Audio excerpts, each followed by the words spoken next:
People take notice of wealthy men. Shouldn't be too hard to track down Karen's collector. Back again, are you? Gone. Any more trouble and you'll be barred for life. Yeah. What are we gonna do? Welcome. If you're hoping for a bed, I'm afraid you'll have to look elsewhere. One of our wealthy patrons has purchased the use of every room, hoping to keep out the riffraff, as he puts it.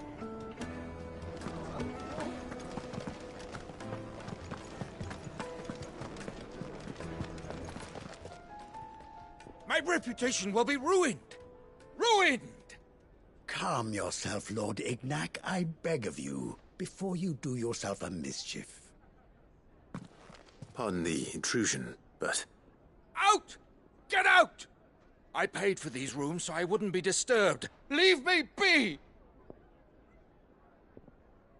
Please, allow me to apologize. His lordship is going through a difficult time, and he's never been fond of guests arriving unannounced. Radim! Get rid of the filthy oaf this instant! Very good, Lord Ignac. Would you mind stepping outside for a moment?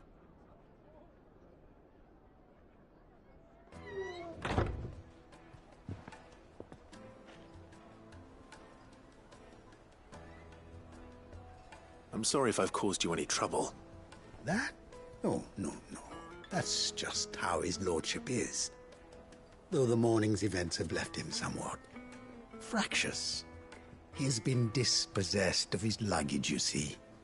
The thieves also made away with a considerable amount of coin. Coin the innkeeper will soon be keen to collect. I don't suppose a certain blade was among the stolen items. A single-edged sword. It was purchased from a merchant friend of mine. Ah, you know Lady Karen. Yes, I'm afraid it was. Then I'll retrieve Lord Ignac's luggage. But I have one condition. You have but to state it. You are welcome to anything that is within my power to grant. I want an audience with Lord Ignac. A few minutes should be enough. Then I'll be on my way. A condition I would be a fool to refuse. Of course, you shall have your audience. I don't suppose you saw where the thieves went. I did not, no. Though some discreet inquiries made on his lordship's behalf mean that I know where you might find them. The bandit's bed. Every ill-gotten coin in Dalimil is said to pass through that disreputable corner of the Valcroy. And that's where I'm heading. I shall speak to Lord Ignac in your absence, and arrange for an audience upon your triumphant return. That will be very kind of you. Farewell, and best of luck. It's a wonder the Republic tolerates the existence of the bandit's bed. You would have thought a few dozen good men might put an end to the problem. Then again, what commander would want to march his troop into the Valcroy?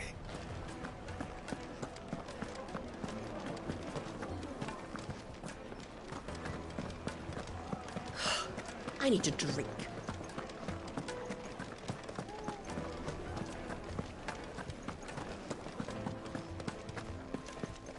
Did the constables test you properly before they came? No, I'm telling you, it's gone.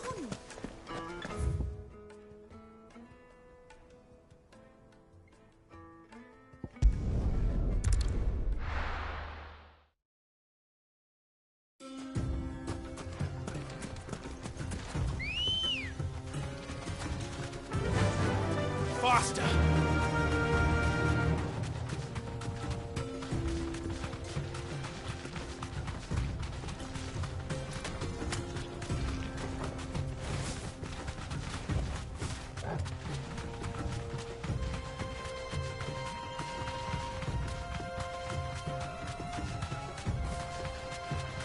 Ha!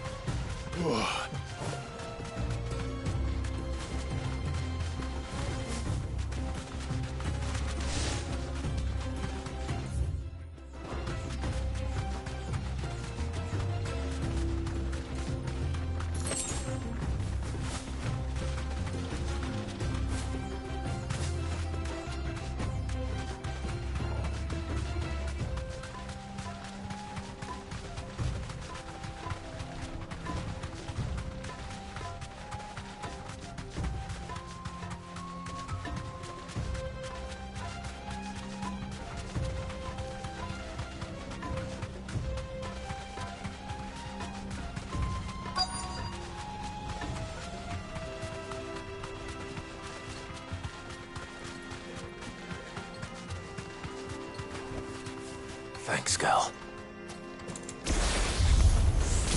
We've got company! Come on, lads, let's tear the bastard's head off!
This must be Ignac's luggage. Nothing seems to be damaged. All right. Let's get it back to Dalamil.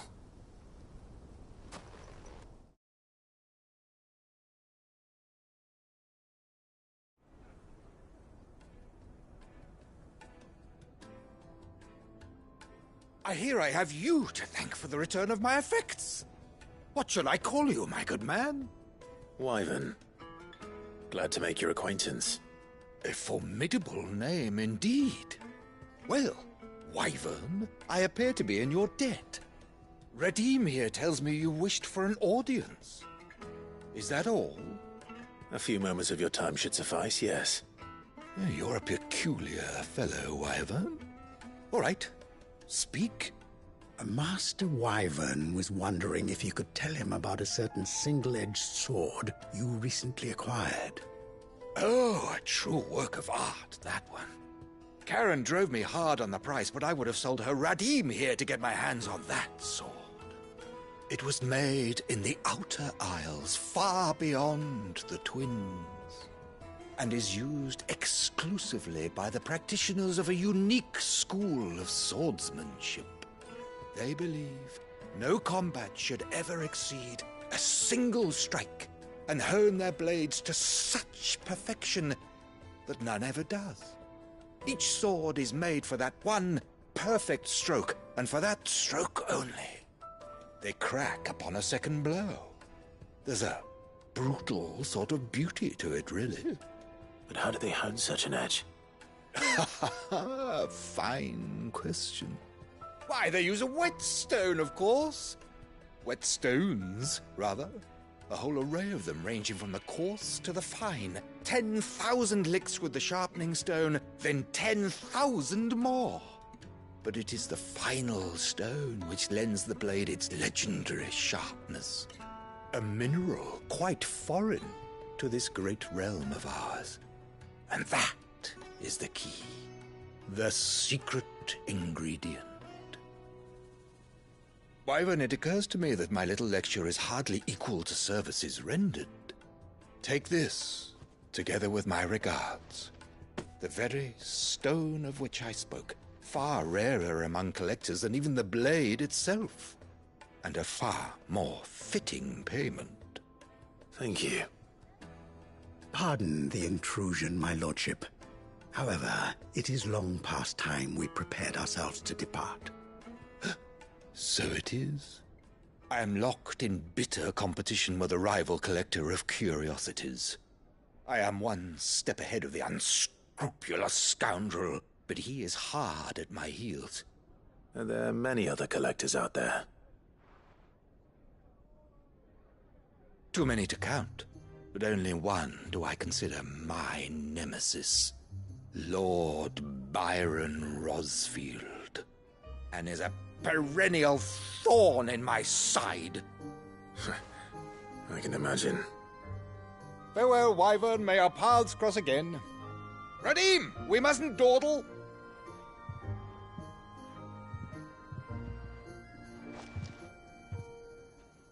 I think his lordship is rather taken with you, Master Wyvern. Thank you again for your assistance. Coming, my lordship. I'll be right there.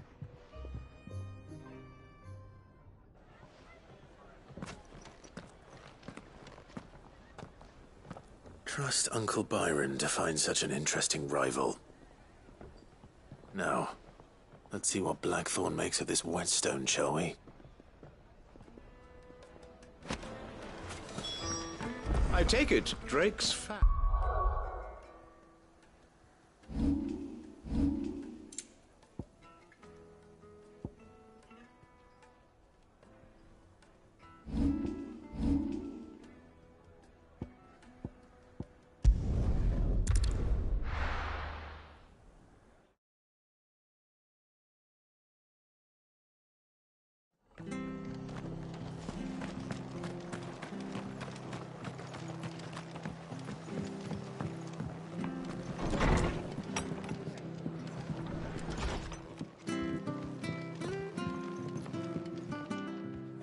Clive, we weren't expecting you. I wasn't expecting to be here, but it seems we still owe you a considerable amount of coin for your help with our rebuilding efforts. And though I doubt it's what you were expecting, we were hoping you'd take this as payment.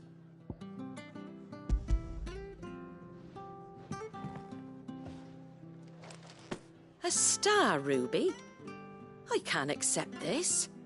It's worth at least twice what you owe me. More if you can find yourself the right buyer.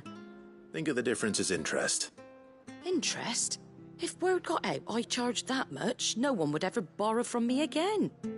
Anyway, why are you the one here asking me about this? I'd have expected Otto. Bit much sending the Lord Marquis out to settle your debts, isn't it? The old goat working himself to death again? Something like that. Most days I think he's the only reason the hideaway's still standing. Same as always, eh? Back when the place was nothing but a twinkle in the eye of a recently retired Lord Commander, word is he was the first one Sid reached out to. Probably knew that without his strong arm and level head, the idea would never get off the ground. Sid may have been the face of the hideaway, but Otto's always been the backbone. And when Sid passed away, we were all worried that would be the end of it. That Otto would just give up. His death was hard on everyone. But it must have hit Otto hardest of all. But he didn't give up, did he? Quite the opposite, in fact. If I recall, he was the one who nominated you as Sid's replacement, and rallied the rest around you. I reckon what he saw in Sid, he saw in you too. And don't we all? Doesn't hurt that you're half as stubborn and twice as handsome, neither. That, and you keep good company. I suppose I do.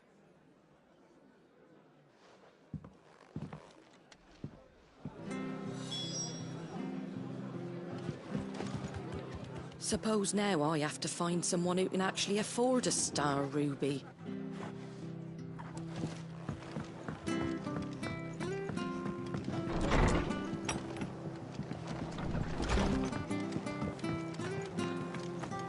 Stay sharp.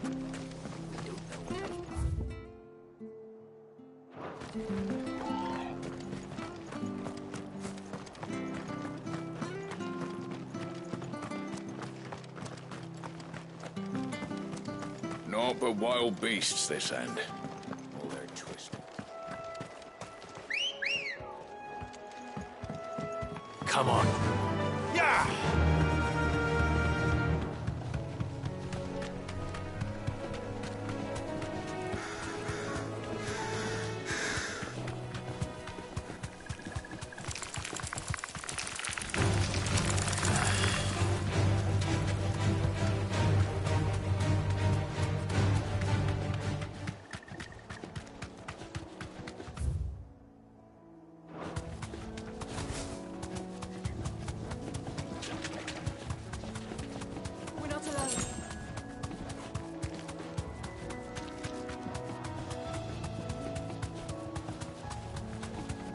Well, it's certainly quiet. If I were a giant antelope, it would seem like just the place.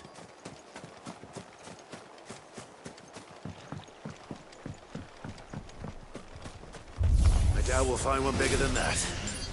You hungry, Torgal?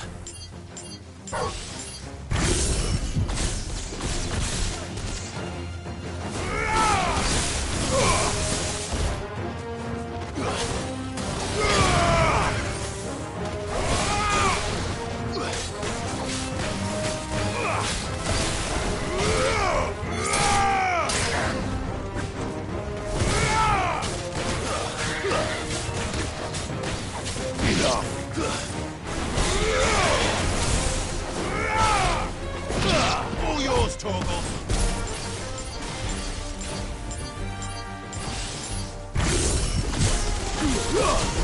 Go, Torgal.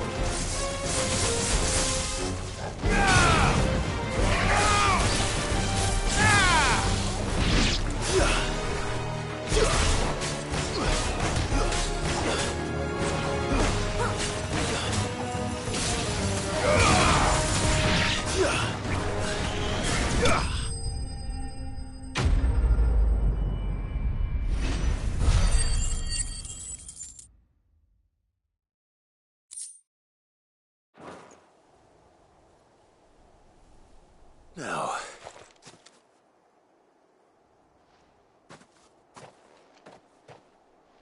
will it be enough, I wonder?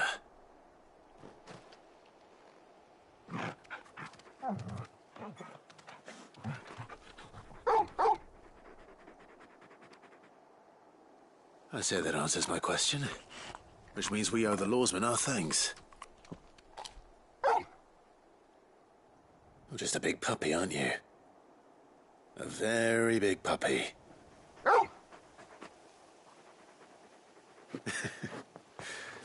You do know you can take that with you, Torgal. Lady Karen will be relieved to hear you've got your appetite back. Come on, boy.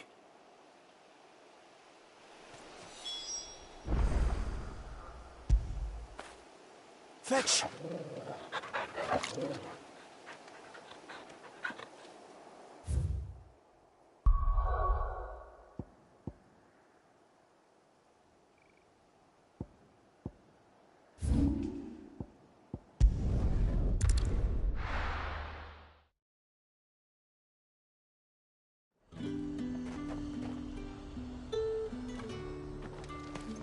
There's talk that the Glassgate flood has finally spread. Citizens are free to come and go as they please. Did you hear? The gates to heaven open. I want to see you again. What am I going to do without Sweetwater and Oil of Talc? Still no caravan. Milady, I come bearing gifts. Gifts? Whatever is the occasion.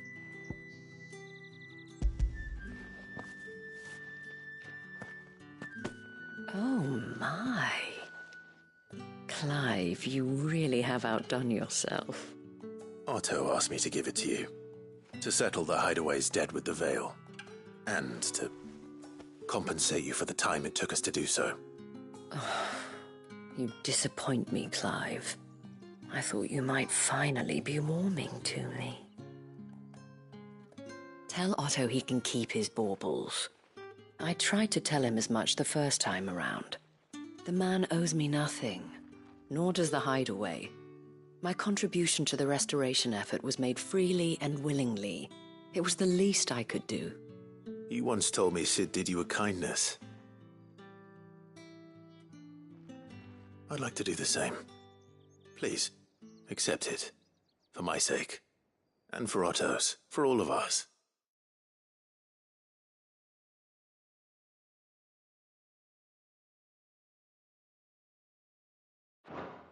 For all you've done. It is rather fetching, isn't it? Very well. Otto is lucky to have you, Clive. I doubt anything could ever replace his son. But you and the others at the hideaway are the closest thing he has to family. Otto had a son.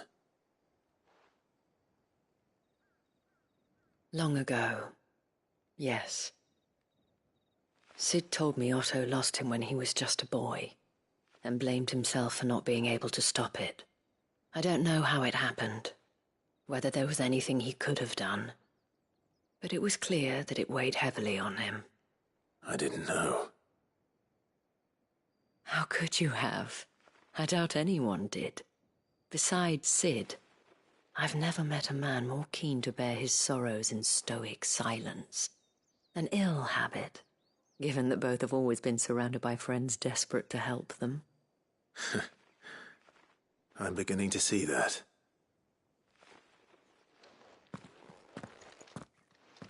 Go will want to know the stones were delivered, if he's still with us. Give my regards to Otto, and tell him I do so miss his visits.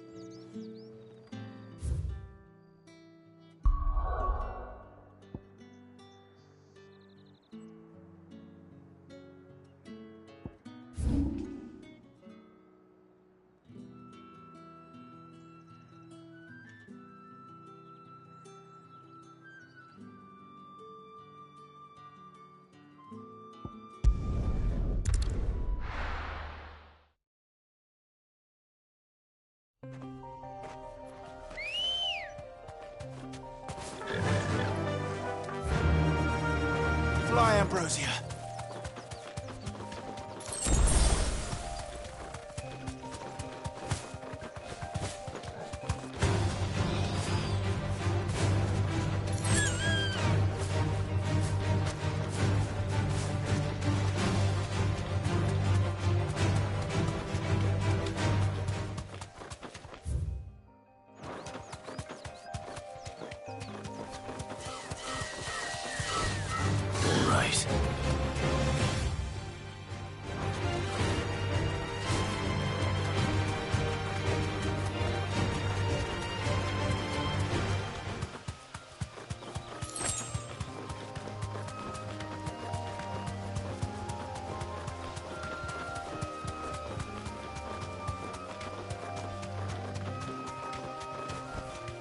No need to ride from here.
Here. Greetings, Your Majesty. Kill!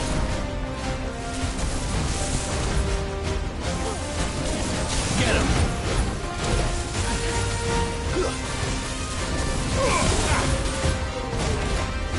Nice try.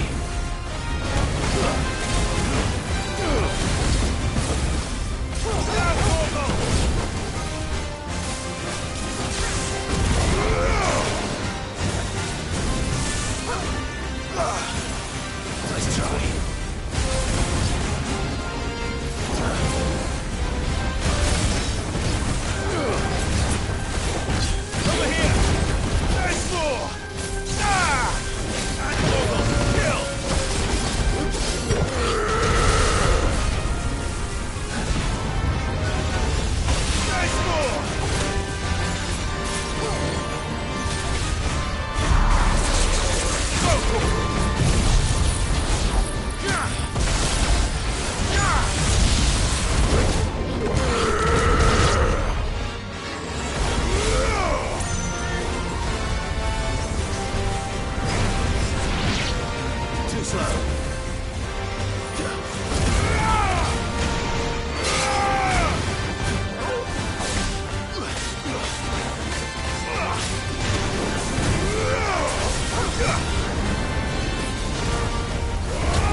rain is over.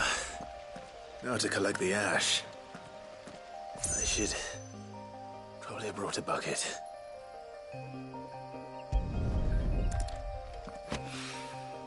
This looks like the stuff. Let's see if there's any more.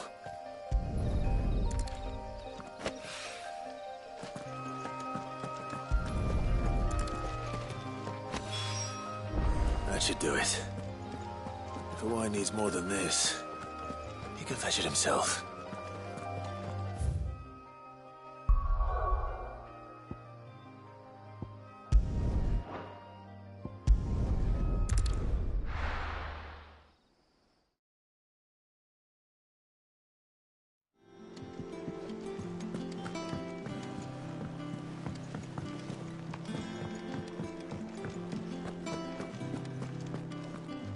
I've got a few more things to pack before I leave. I'll meet yous down in Buckland. I noticed you and Torgal had gone off somewhere. Take him for a walk, did you? You could say that.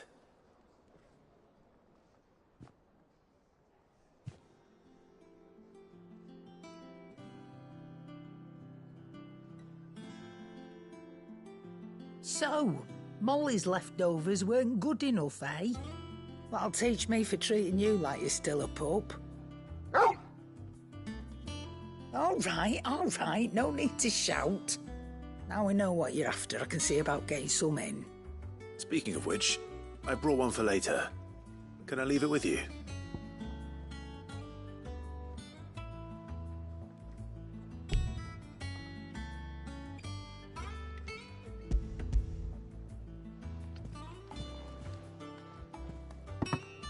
You can, aye.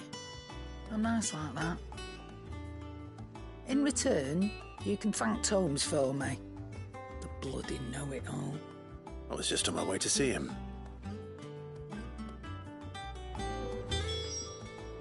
And what can I do for you? I don't know many fleshers who deal in cuts that size. Well, that doesn't mean I don't know some. Watch yourself out there. Is it business or pleasure? It's all right, then.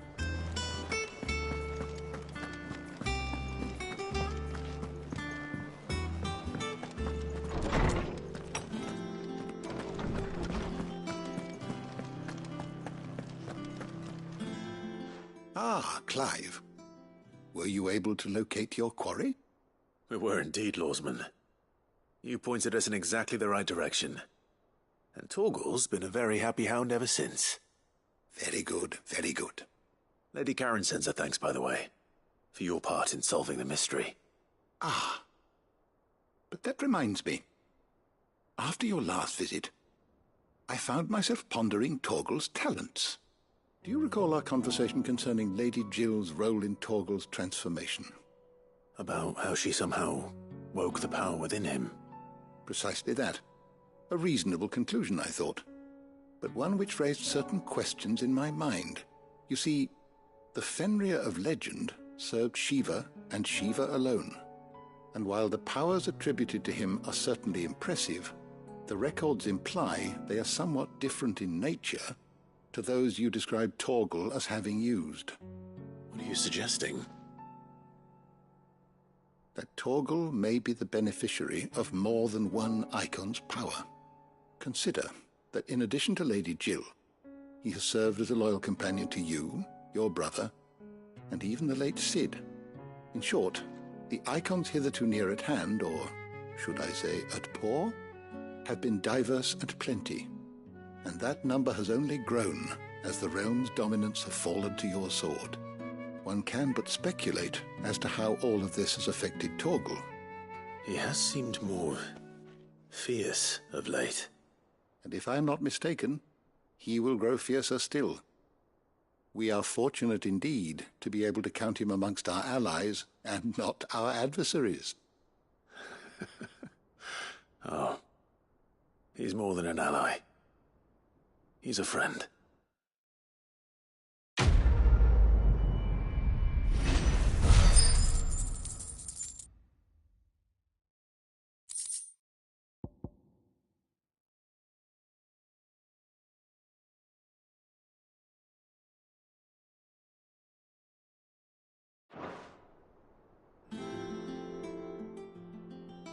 My knowledge is yours. Fare you well, Clive.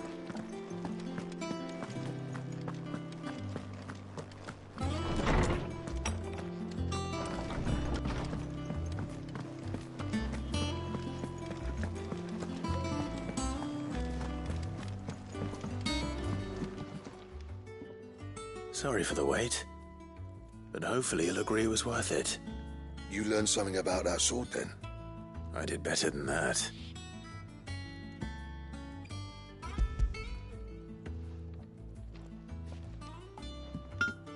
A whetstone? Yes. But not one you'll find anywhere in Valisthea.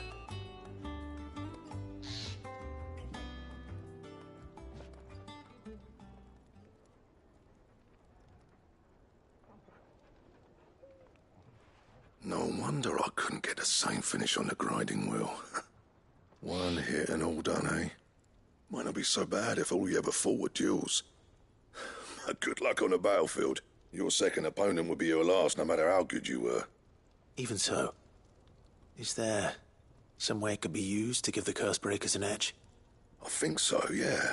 With this whetstone and the right kind of steel, I could probably even make a twin of the blade that rattled me. But there'd be no replacing this little rock once I worn it down to a sliver. I reckon we get a dozen swords from it, if that. Swords that the Cursebreakers wouldn't know how to wield properly, and that would see them through a single fire piece. Nah, no point trying to copy that thing. Be about as much use as a wax anvil. But finishing our blades with a whetstone this fine, now that's something to consider. And what's finer than fallen masonry, eh? Or more hard-wearing, for that matter. Just imagine it. Good Valisthean steel with an edge as sharp as any found in the Outer Isles. I won't make a copy, nah. I'll make something much better. I'm sure the Cursebreakers will be delighted. Just don't push yourself too hard. Don't you worry about me, sunshine. I've been working day and night since I was half your age, and I'll still be here when you're long gone. Hey, thanks, Clive. I mean it. I owe you one, August too. It's good to know someone's looking out for me. You'll be happy to hear you said that. And I'll see that my debt to you's paid. First new blade I make's got your name on it. You come and find me when you've got the materials. All right. I will.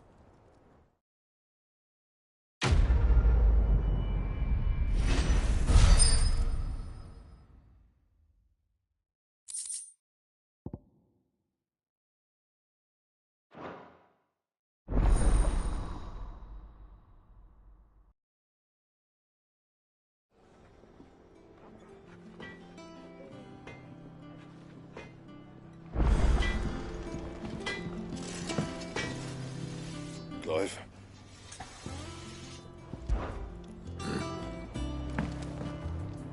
What do you need? What do you want?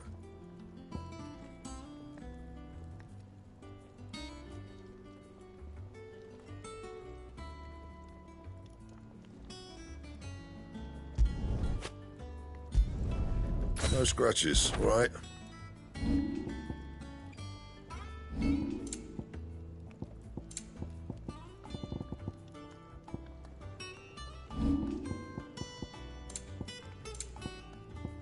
That it?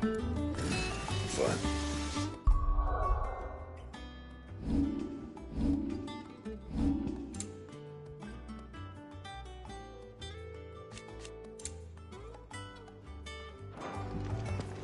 You cracked the crystal too? Sure.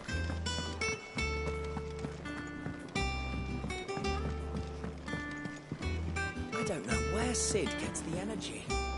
No. Or where Mid gets her ideas. Shouldn't building a giant chimney stack of all things.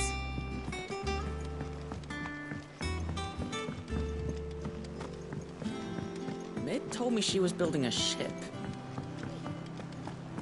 In case you've forgotten, Twinside's under siege. So don't be surprised if they're picky about who they let in. In case you've forgotten, Twinside's under siege. Goat. Still alive, I see. So Lady Karen accepted the ruby. Ah, about that. I tried my best, but she was just too stubborn to take it. She threw it right back in my face, in fact, and told me I could stick my stupid stone where the sun don't shine. Karen refused payment. I hope it wasn't something I said. I'm sure you were as tactful as ever. Let me see what I can do. Oh, wonderful. I hope you have better luck than I did.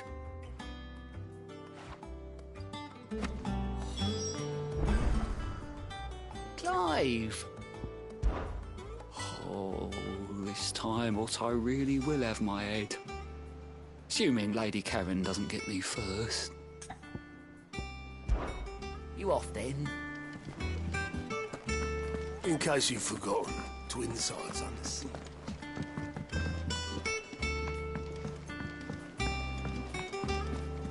Is that the thing Toes helped to build?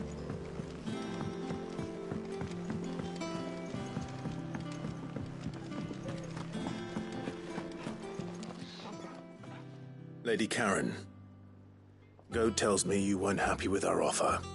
Would you prefer the debt was repaid in coin? What debt? I don't recall lending any of you lot me hard-earned gil. I may have tossed a talent or two in the Hideaway's coffers, but those were donations, and you can hardly call it charity if you go asking for it back. Of course not. But one good turn deserves another. And our circumstances have changed. Surely you wouldn't shun the gratitude of a pauper who happened to have become a prince. Oh, so you're a prince now, are you? Fine. But I'm selling it and taking what I'm owed, then you're getting the rest whether you like it or not.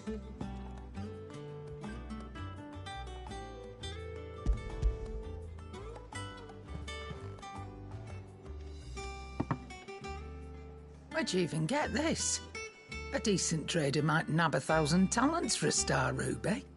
A canny one, meanwhile, might claim it were nicked from the belt of Sid the Outlaw himself and ask twice as much. Might be I already have a buyer in mind. Might be you even know her. A fine continental maid whose beauty's only eclipsed by a guile in commerce. You wouldn't mind, would you? Not at all. Just be sure to tell her that it's always a pleasure doing business.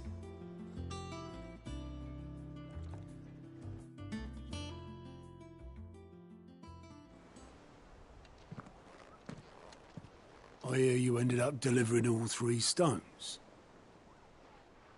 Thanks to this lump. I sometimes wonder what I pay you for. Speaking of which, I still haven't been paid last month's wages. Oh, so you remember what's owed to you then? Get your ass behind that disc of yours and don't get up before those ledgers are square. Right away.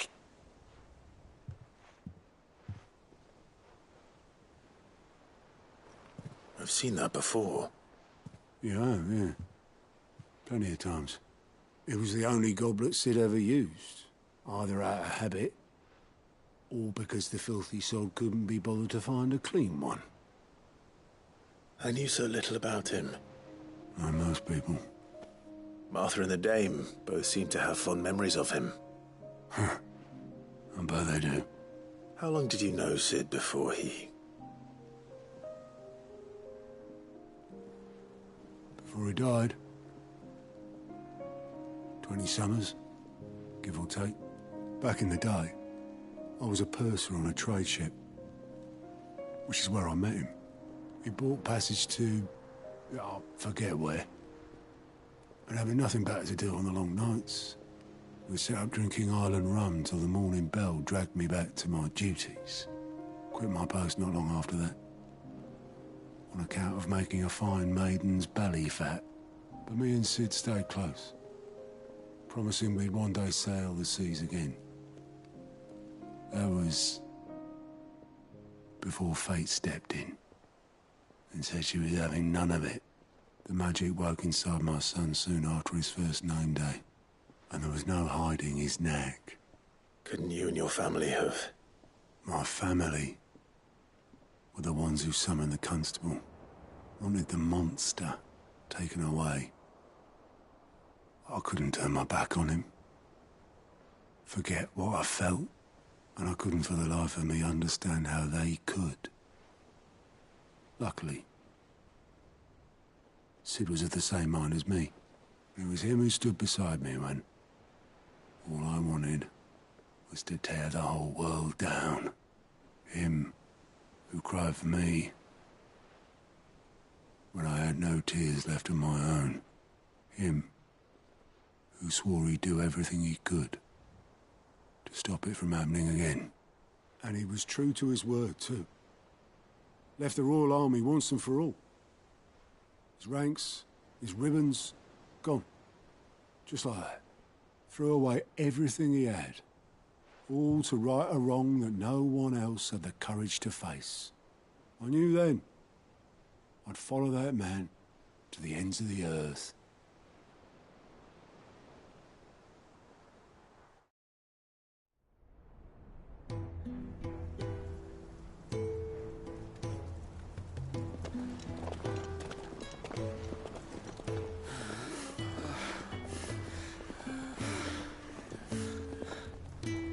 He was always too clever for his own good, was Sid. Saw the world for what it really was, while the rest of us were content to go along with the lie we were shown. And it can't have been easy, bearing that burden alone.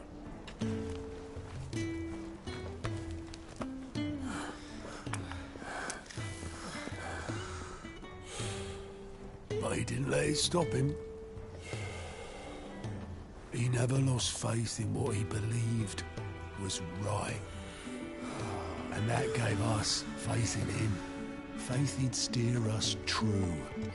So I swore to myself that I'd always be right behind him, ready to catch the stubborn sod, if ever he should fall.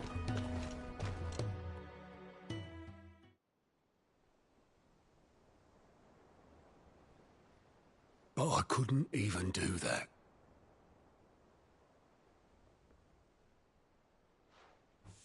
Ignore me. Just the ramblings of a tired old man. Leave that lot. I'll tidy it up in a bit.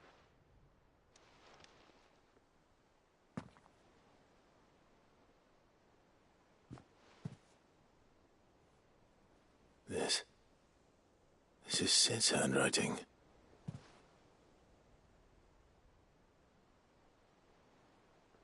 Dear Otto. I may be drunk, but I wanted you to know this place would be fucked without you. Love you, you grumpy old sod.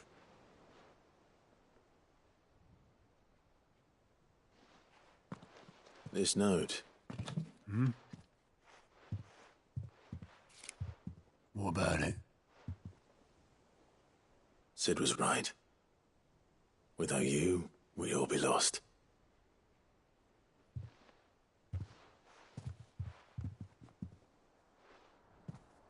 He should have bloody well said so then. Just once. Before he went. But then, why would he? Him, or anyone? I'd only have told him to piss off.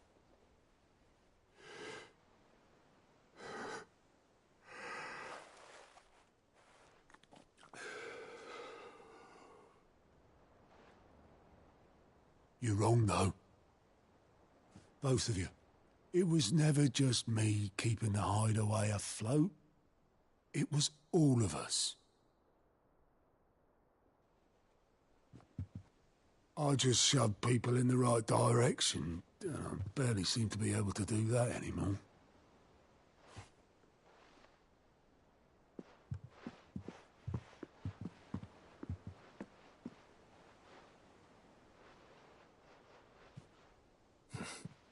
Would you rather go were at the helm? Well, maybe I've got a few more years left in me. I'm going to hold you to that, Otto. Before you go, Sid would have wanted you to have this. But that's This'll do me just fine.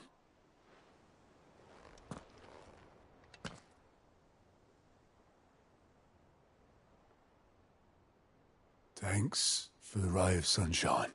I'll see if I can't pay you back. Already have.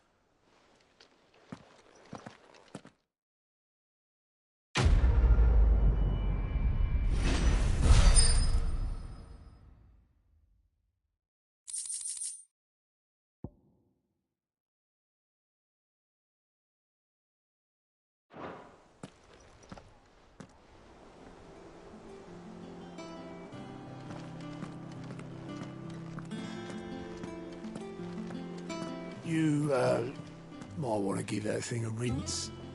Can't claim it's what Sid would have wanted, but even he wasn't right about everything.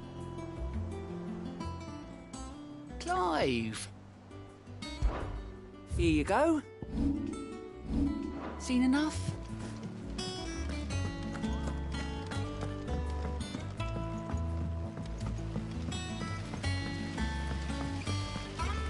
When it comes to boyish charm, Goots has an indomitable rival.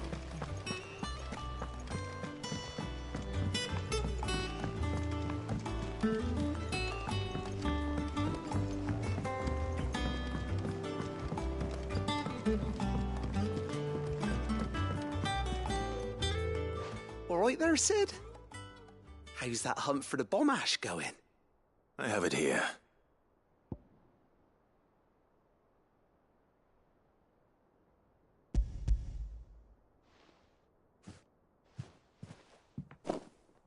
That's the stuff.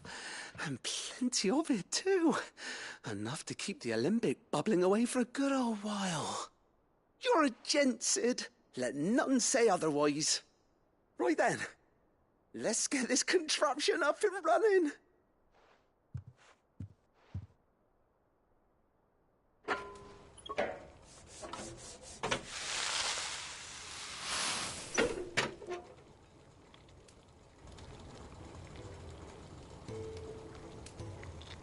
There we have it. The Telemon Alembic. And it works just like the chief said it would. Very impressive. Says the man who cut down a burning boulder. Speaking of which, I still haven't returned the favor. There's no need. The good it will do for the hideaway is reward enough. Don't be silly. Why don't you let me take a look at that bag of yours? The one you keep your potions in. Reckon I could work some magic on that. What kind of magic? Well, we happen to have isolated a substance in our test run of the Alembic that I reckon will make even the toughest leather supple as anything. Thought we might use it to breathe new life into old boots and the like. Save the hideaway a few gil. Ah, I reckon if we slap a bit on your bag, it'll loosen it up enough for you to squeeze in a bottle or two more. Well, it can't hurt to try, I suppose. That's the spirit. Leave it with me. I'll only be a mo.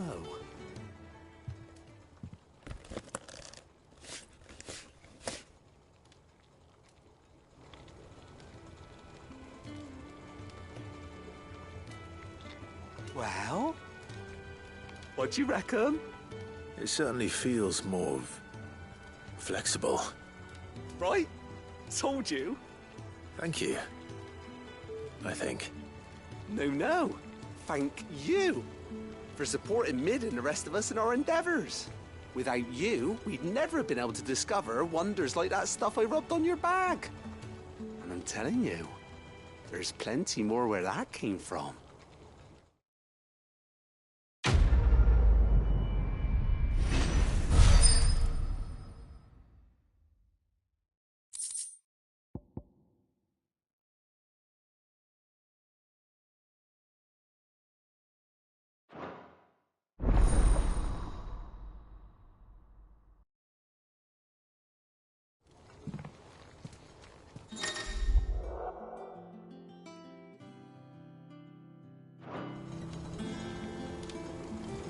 That leather loosener was only the first of the discoveries the Alembic gonna help us make. Just you wait, Sid. Just you wait!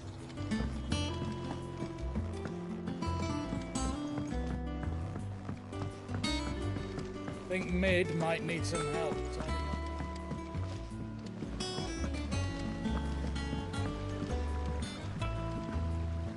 I knew it was a good idea to have editors study alongside the children.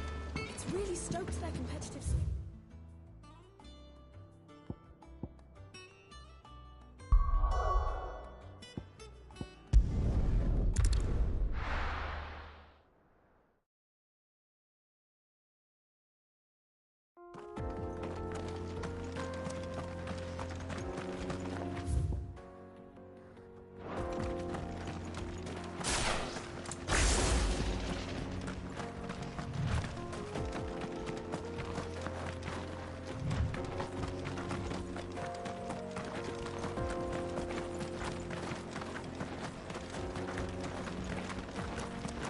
This used to be a trade route for merchants crossing the Scars, till the Republic laid a new road wide enough to let wagons pass, and all official traffic moved there.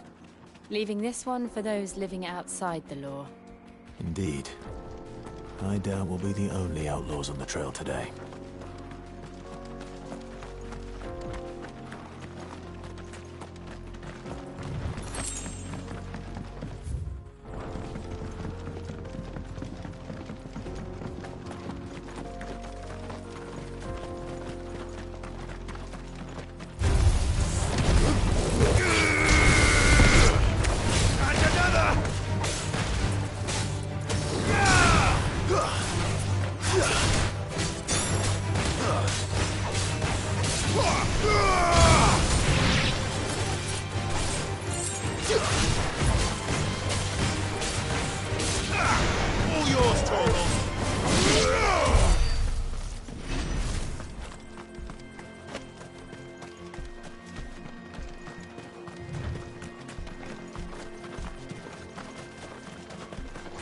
So what do you think?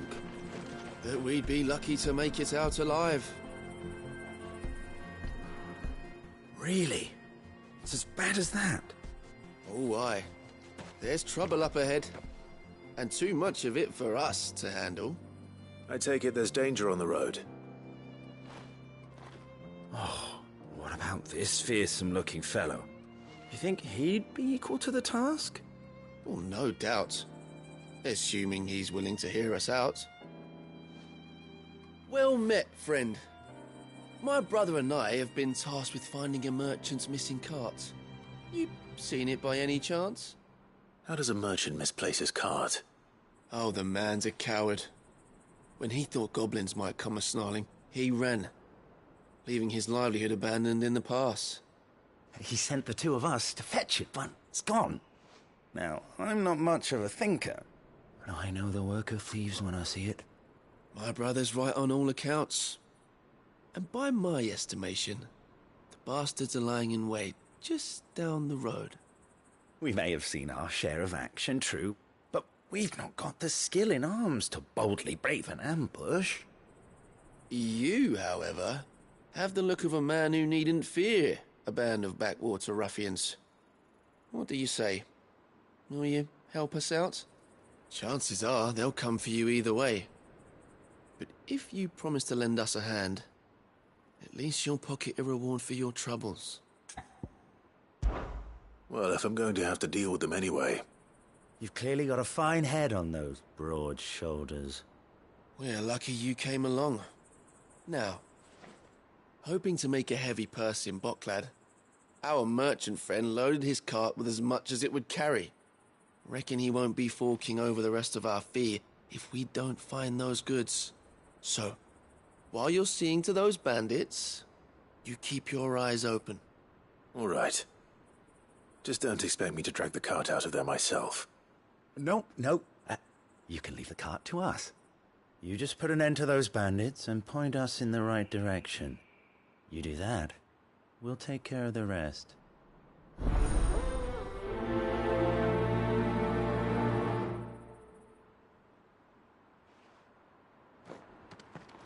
You'll be doing Boklad a favor if you can clear out that pass. Why, I dare say they'll give you a hero's welcome. I'm not sure I trust those two. But if there are bandits lying in wait, I should probably take care of them.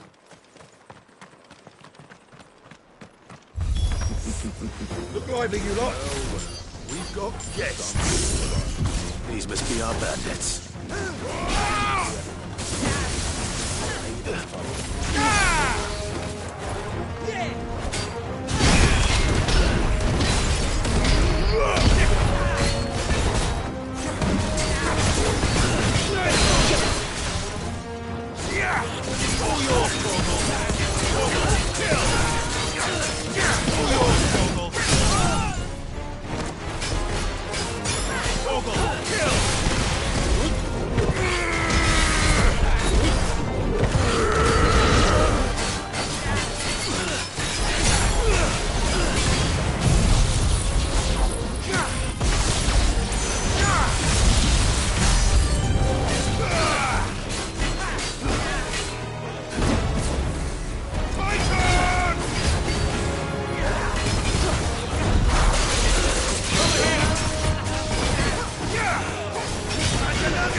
That's them dealt with. Now, where's that cart?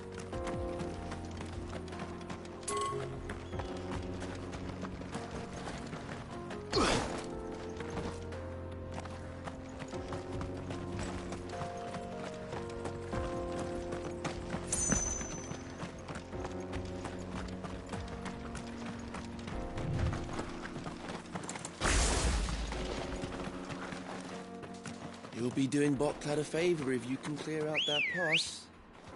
Why? Come on. Fly, Ambrosia.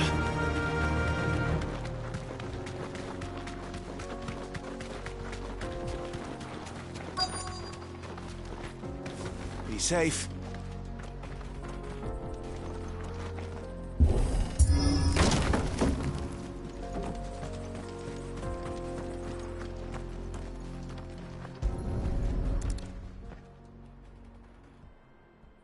Getting all of this out of here will be a nightmare.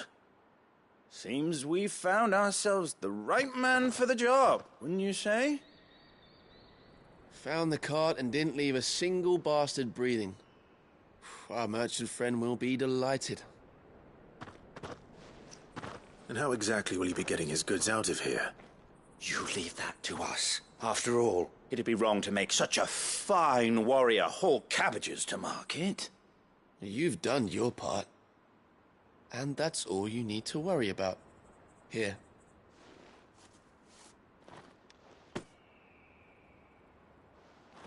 It's been a pleasure.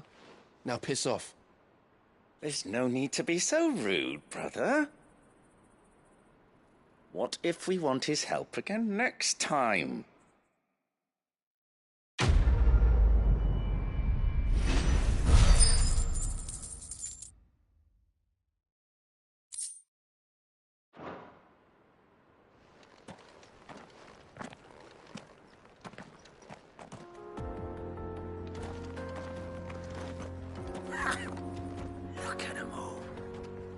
Bastards would have eaten the lot by now.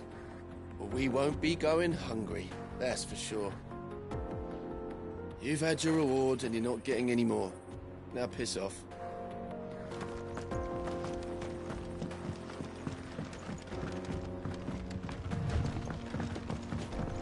I see the Dalmex lag behind Rosaria when it comes to bridge building. The fallen ruin should hold, at least.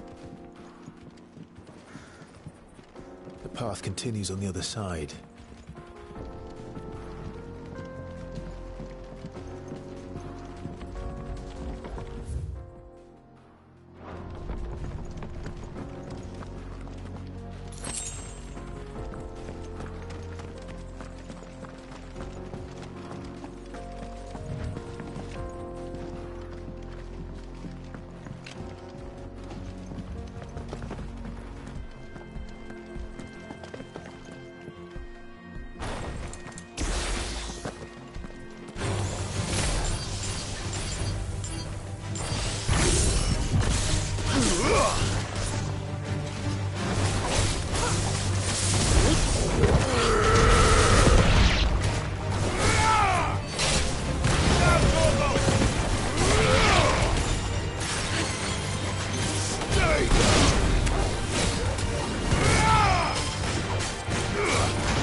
So this is Zemeckis. The land of the gods. It's even more impressive than I imagined. I remember being captivated by the story as a child. Long, long ago, man was overcome by avarice and challenged the gods in a bid to win their power. The final battle took place here, at these falls. Or so the legend goes. If anyone ever manages to plumb those depths, perhaps we'll learn if there's any truth to the tale. That the gods emerged victorious and punished man for his defiance by visiting upon him 2 curses. Dominance and bearers. To tell the truth, I always thought it strange that the dominant and their icons were deemed a curse. Back home, the dominant inherited the throne. They were admired and exalted, not spurned. Whenever I got to that part of the story, I always assumed there must be something I'd misunderstood. You had a lot of storybooks, didn't you? In your room, I mean. When we were young. The old legends were always my favorites. Epic battles between gods and men. Father encouraged me to read as much as I could. He thought it good for my education. You really were a boy like any other, weren't you?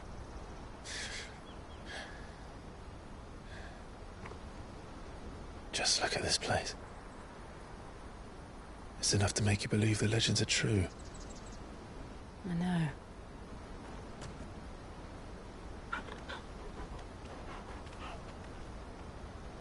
We're not far from Boklad. The road will be busier up ahead. Then we'll have to keep our wits about us.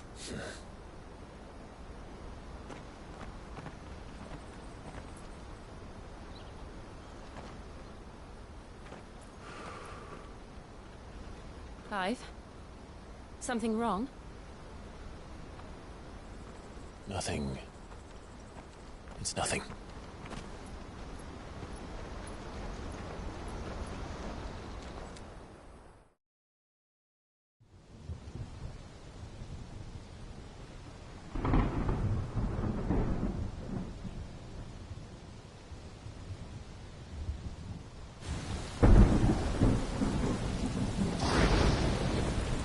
I see the reports are true, Father. You have surrendered the throne to Olivier. I have. Emperor Olivier shall rebuild the Holy Empire of Sanbreque.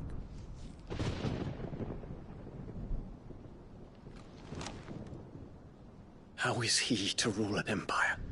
He is but a boy. I shall advise him until he comes of age. Father, please. Or for as long as I am able. The empire we seek to build needs young blood to rule it, and I can think of none better suited to the task.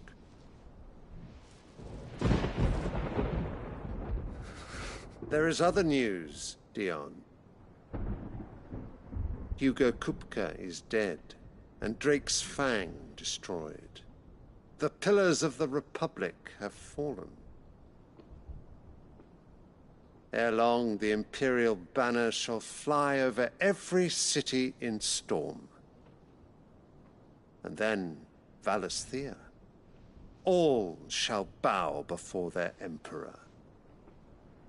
Father, these are the words of a tyrant. They are the words of a god. The Emperor whom I gladly serve. Great Greagor, made flesh.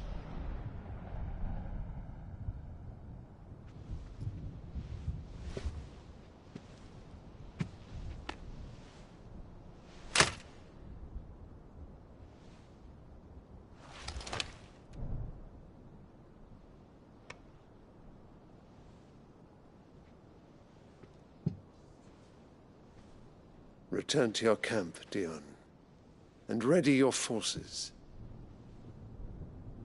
It is time to show the world the true power of Sanbreque. Father. I find you much changed.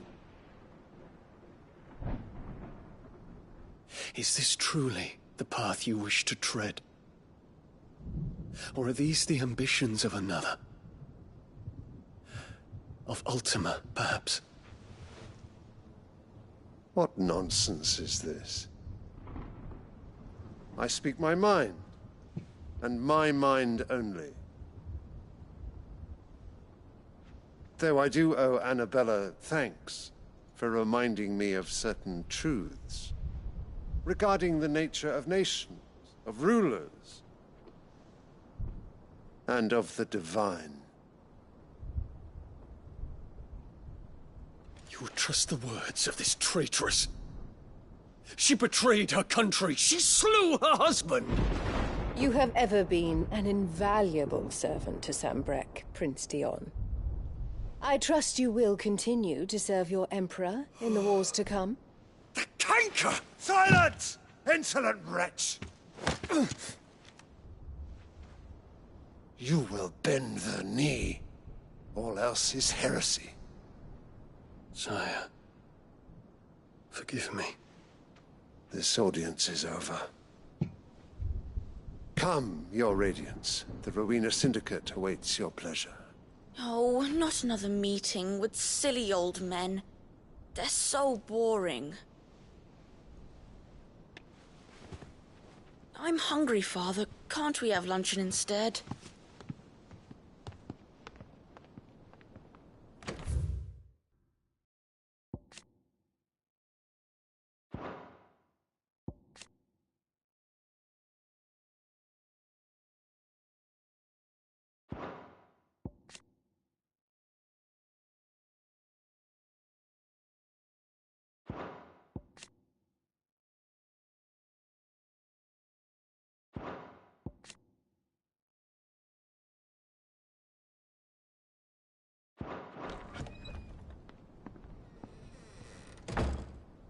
Does it pain you that you will not inherit your father's throne? I have suffered worse.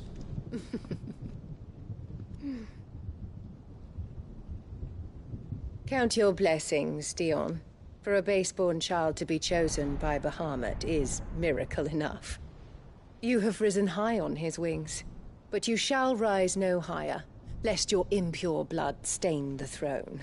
What do you know of my blood?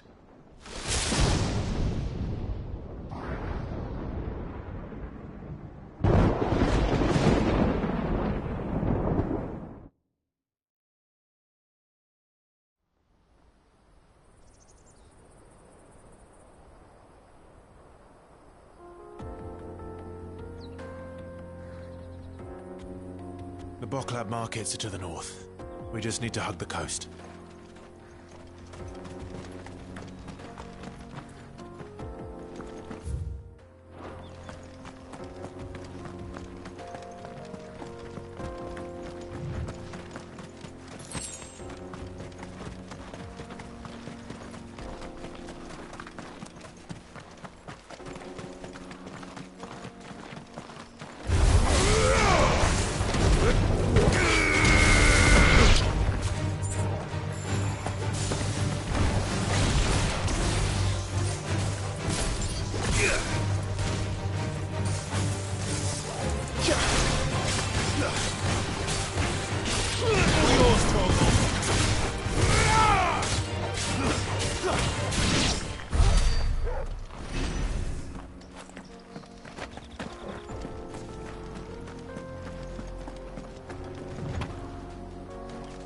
Infiltrating the Dominion won't be easy with the Imperials on high alert. No. His Radiance has lost one capital already.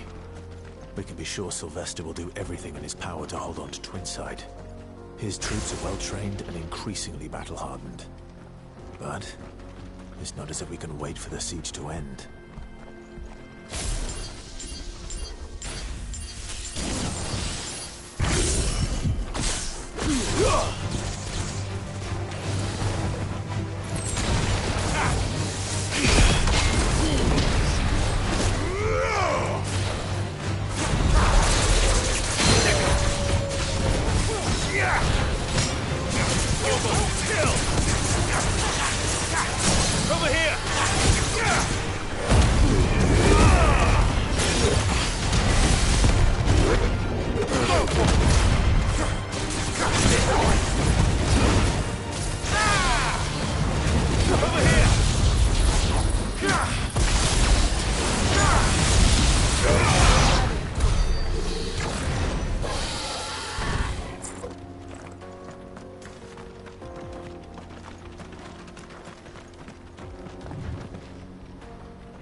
They've closed the road to Randalar. If the siege breaks, they'll need more than this to stop the Imperial legions marching on the capital.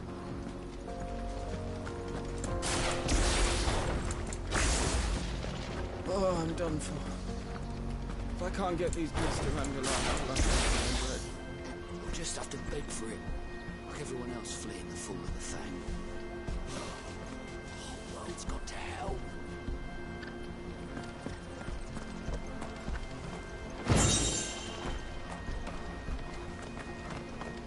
If you haven't got a pass, you're not getting through. Please, I'm begging you.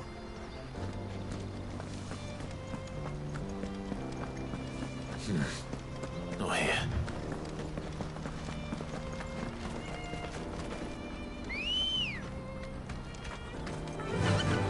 Fly, Ambrosia.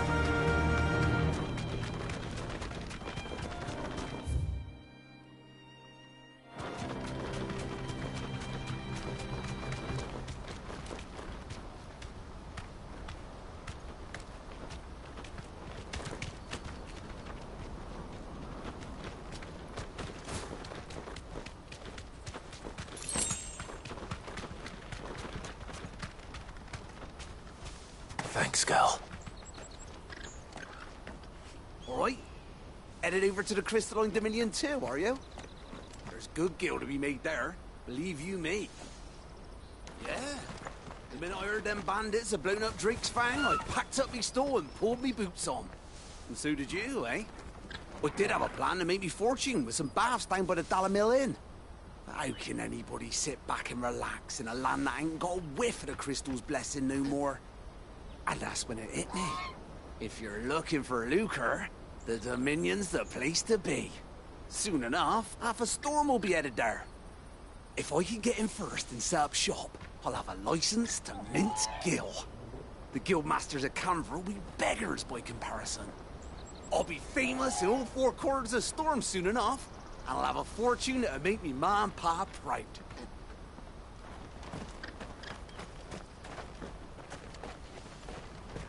Not much further to Bockland now. Good. I've had my fill of life without magic, if you can call it life. The sooner I can fill my flask from a crystal like a civilized adult, the better.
I'm thirsty.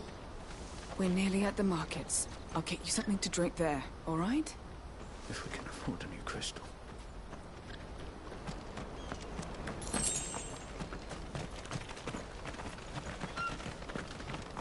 More refugees.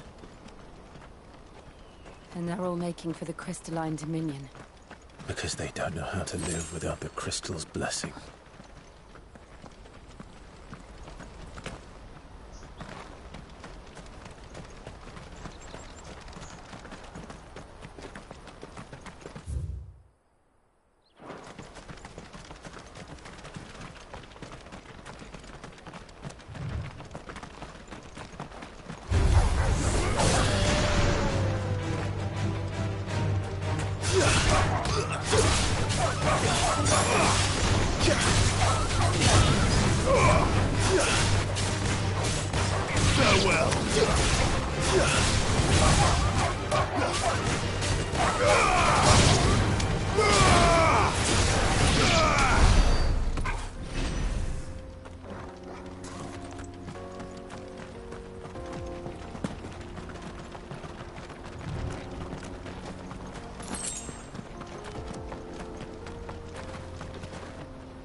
There are no crystals here.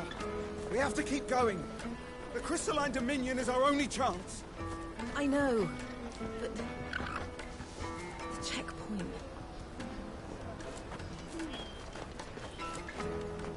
This is where we're supposed to meet Goots, isn't it? That's right. He said he'd wait for us here after replenishing his supplies. I dare say he'll have finished by now.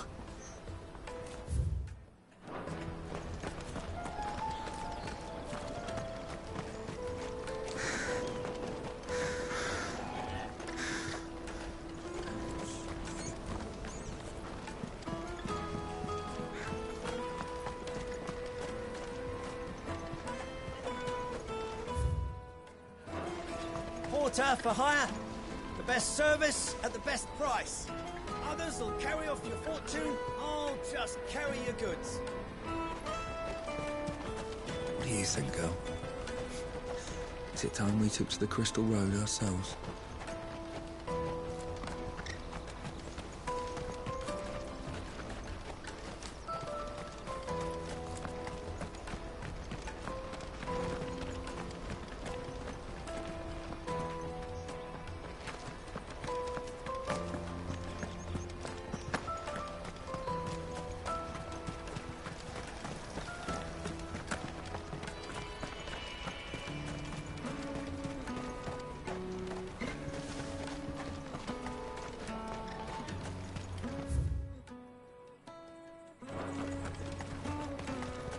Hurry, man. I must leave for the Dominion post-haste.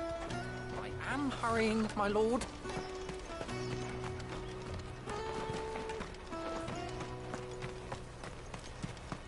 Bloody Crimson Caravans, scooping up all the best customers.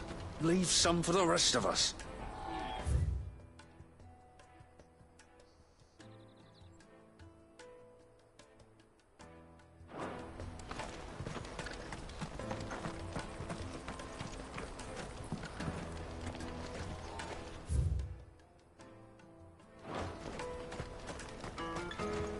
I wish to engage the Crimson Caravan services. Where's the proprietress? She's otherwise engaged at present, my lord. Come back later.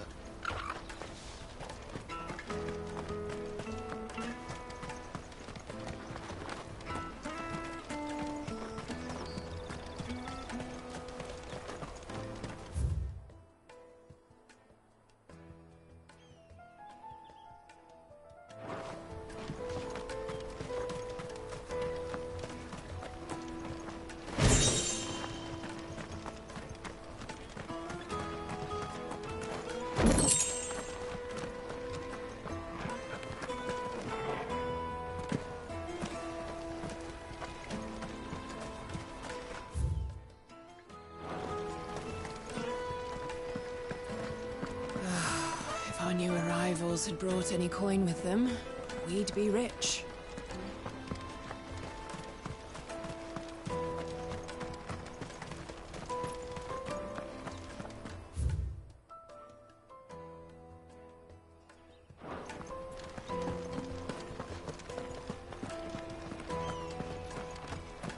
Drake's Fang's fallen, would you believe it? No wonder everyone's taken to the road. That's not all. I heard Lord Kutka fell too. The Republic's not long for this world, if you ask me.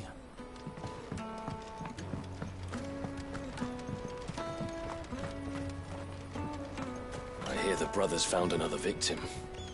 Can you believe it? I believe it, all right. What's that? The third this month?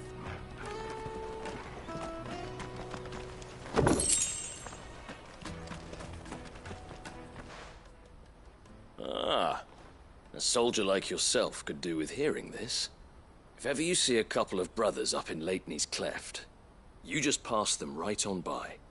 And why's that?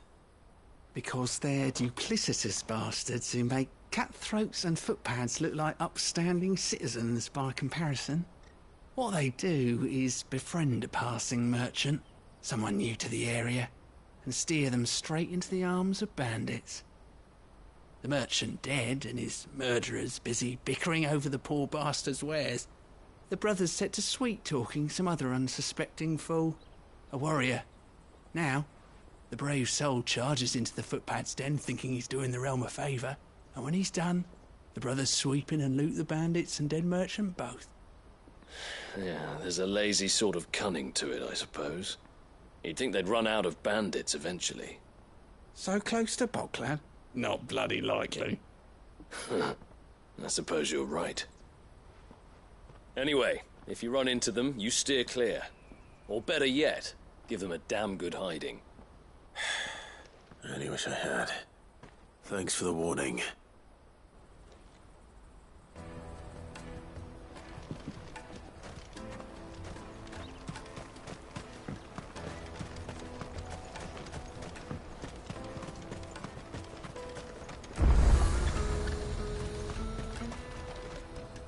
You won't find a finer array this side of the strait.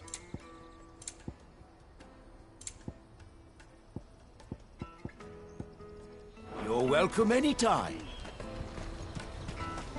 Let me carry your goods. I'm cheap. And nasty. Let me, my lord. You won't regret it. This is everything. It must be transported to the Dominion without delay, no matter the cost. Certainly, madam. I'll see that our fastest bird is made ready.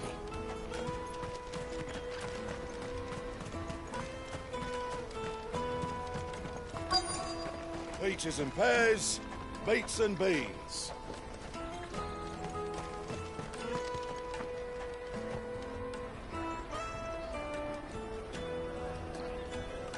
Wonders from across the water. Come one, come all. Feast your eyes. Good sir, can I interest you in...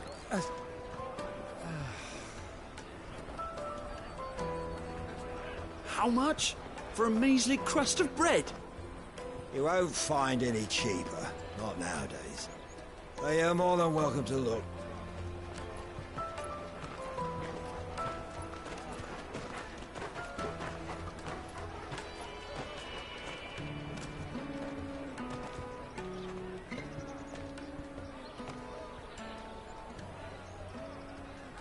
The Empire's unlawful and illegitimate occupation of the Crystalline Dominion is still in effect. Only those whose business in Twinside has been officially approved by the Republican Army will be permitted to cross the border. All who seek entry are to form a line and ready their documents for inspection. Looks like we aren't the only ones who are eager to leave. And they're checking everyone. Can't you make an Not for the likes of you. We won't get through without that pass. Let's go and find Good, shall we?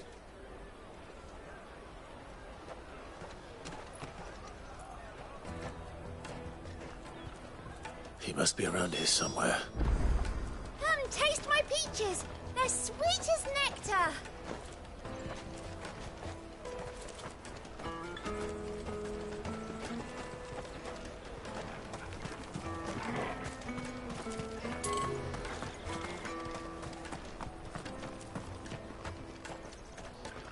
Have you got a trader's pass? No? Then fuck off. The Empire's your enemy, not us.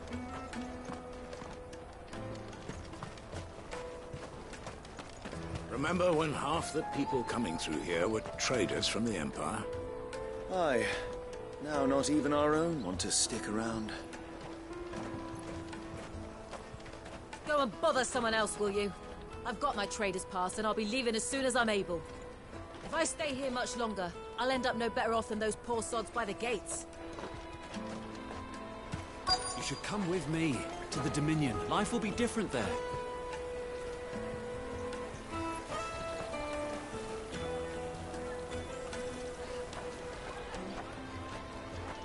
You won't find anything of this quality in Twinside.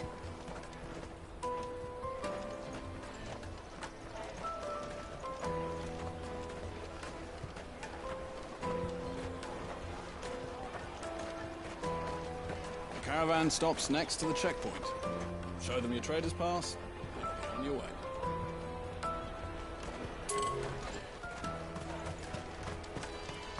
Come on, come all!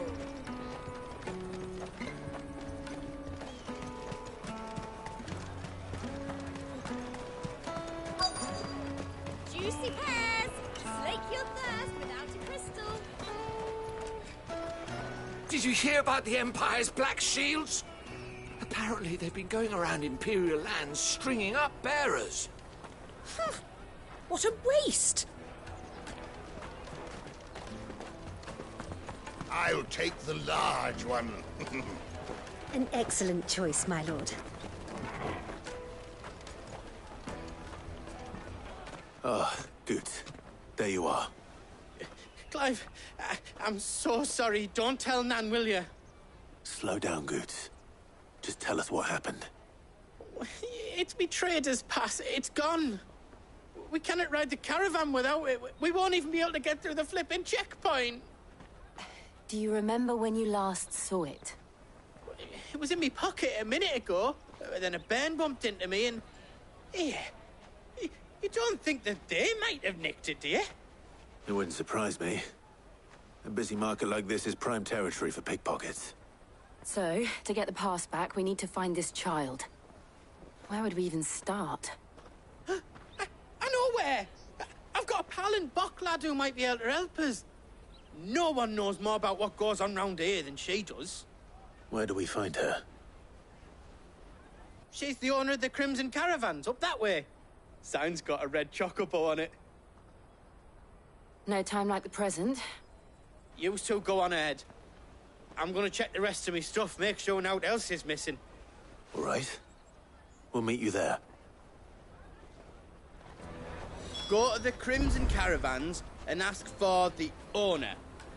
It's the place with the red chocobo on the sign. Big red chocobo. Let's keep an eye out for this red chocobo, then. And the other on our purses. Next to the checkpoint. Jug of snake spit for the road? It'll keep you warm. If you're looking for the Crimson Caravans, head out of the canyon and take the first road to your right. But if it's a bowl you're after... No? People only ever want directions.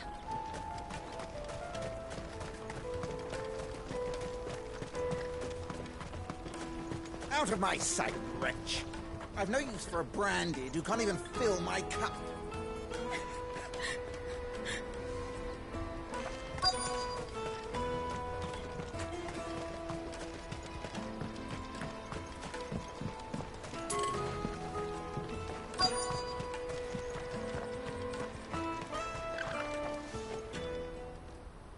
Looking to hire a coach? It's 10 million for a two-birder to the Crystalline Dominion. Take it or leave it. Oh, we're not here for that. Then I bid you good day. Oh, wait! Don't go, El. He's me mate. As I live and breathe. Goots, what are you doing back in Bocklad?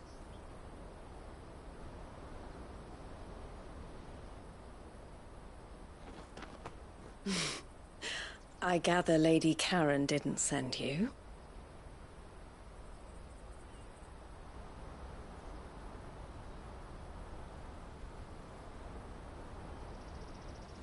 So what trouble have you got yourself into this time?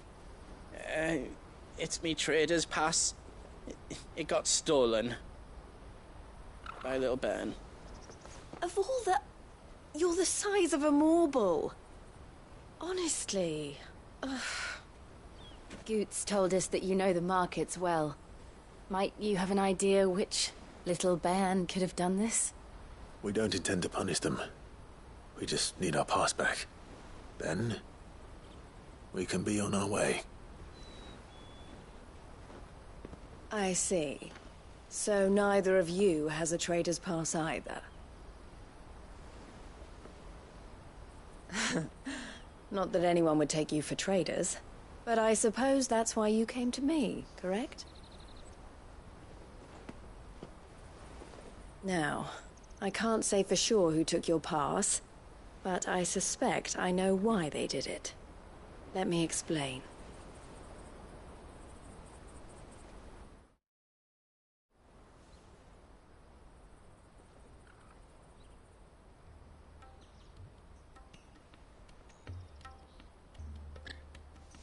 Ever since the Fist marched on the Dominion, the Republic has been clamping down on any commerce that might aid the Empire more than it does us.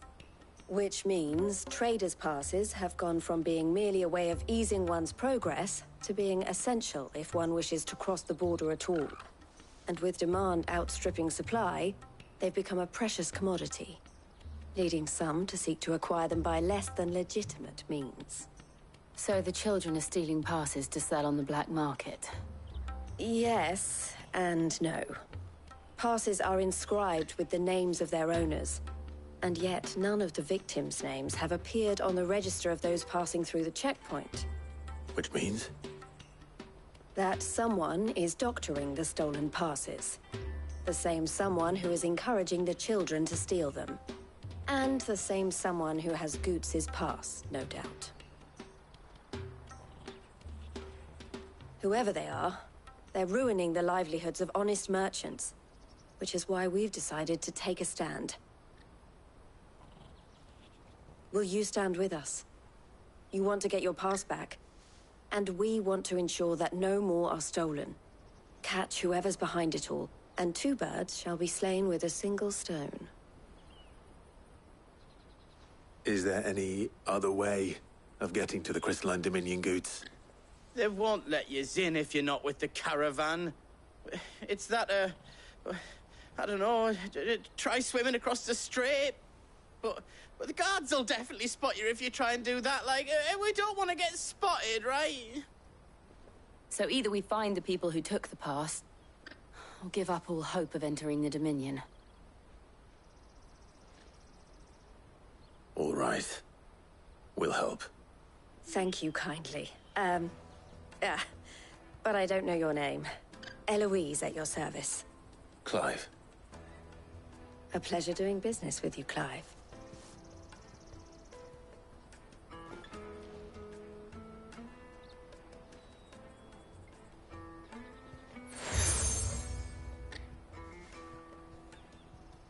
The proprietor of the furniture makers by the coach stop is spearheading the search. Wear that, and he will know you for a friend.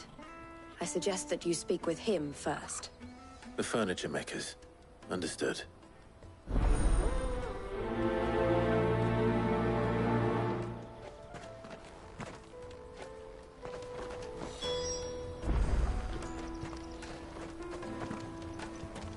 I looked through the rest of me stuff, and now else was missing, just me pass.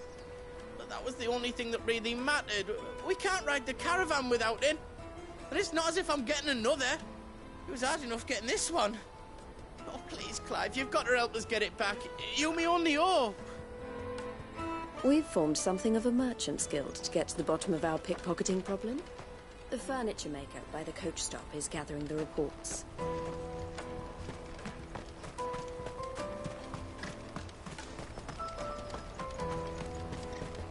Out of my sight, wretch!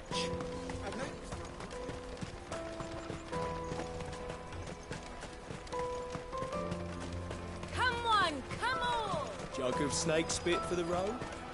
The caravan stops next to the checkpoint. Show them your trader's pass. Are you the furniture maker? Looking for something in particular? Ah, Eloise collared you too, eh? Then I expect you want to know more. She told me you were leading the hunt for the pickpockets. What have you learned? For one, that they're targeting the traders carrying the biggest packs. Harder to watch your back, see? And less chance of the mark giving chase if they're spotted. Not that they'd be likely to catch them.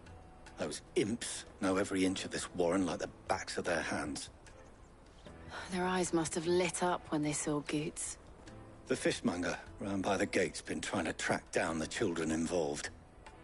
You should go and have a word with her. Thank you. We will.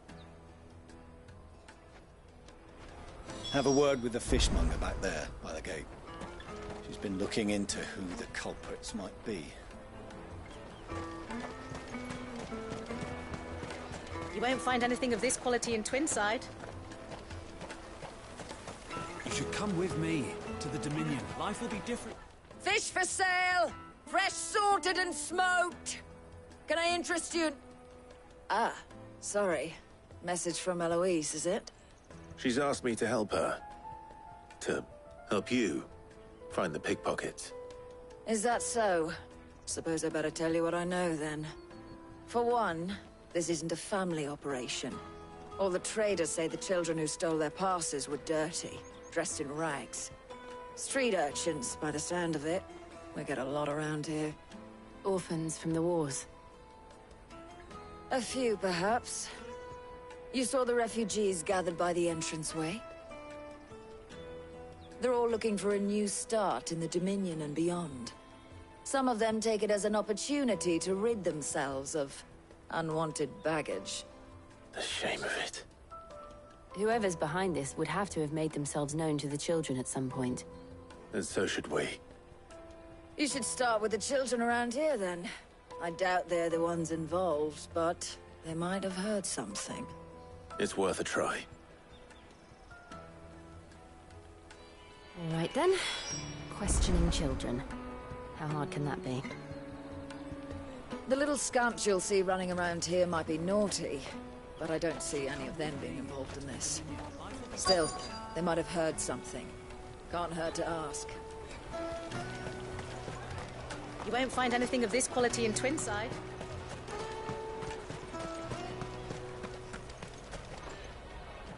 Do you have a moment? What do you want? What I want is to know who's asking children like you to pick pockets. I don't know. Nobody's asked me. What's picking pockets? Do you get paid for it? No, you get in trouble for it. So if they come calling, you know what to tell them. I picked a hole in my pocket once. Was that bad too?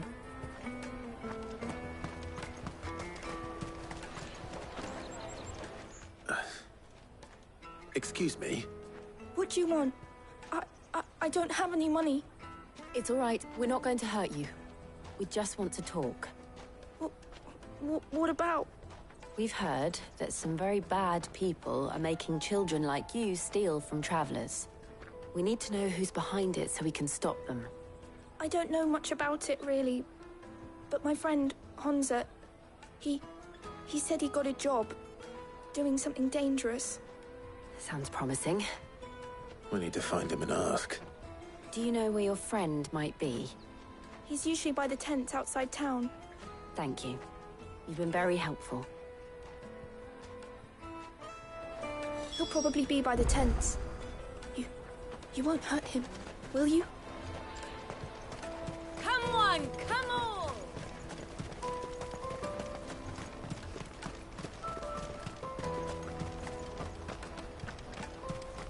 Let me carry your goods. I'm cheap.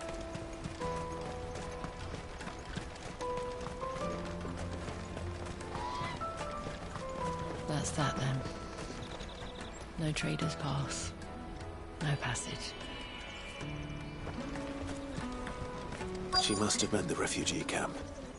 Let's hope he's still nearby. Daddy! I'm hungry. Yeah, and I'm broke. Enough of your whining.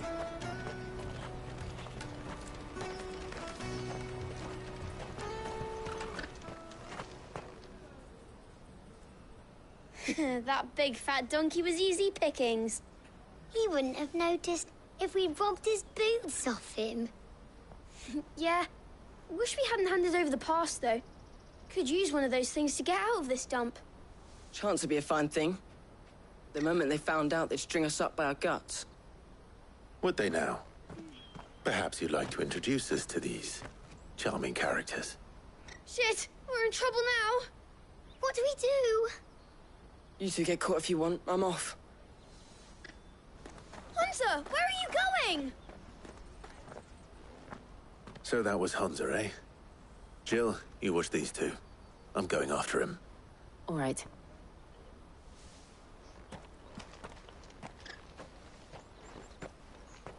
He can't have gone far. I need to find him before his employers do. Do it again. We promise. I'll watch these two. You go after Honza.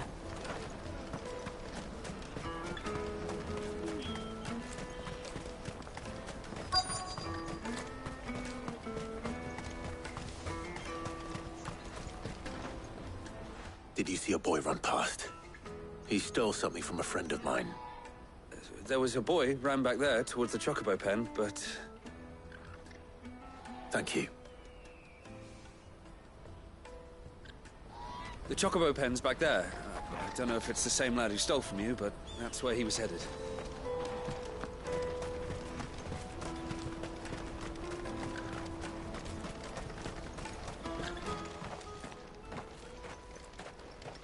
Oh, shit. Cornered. It's all right, Hunter. I'm not going to hurt you. I just want to ask you some questions. Fine. Not like I've got a choice.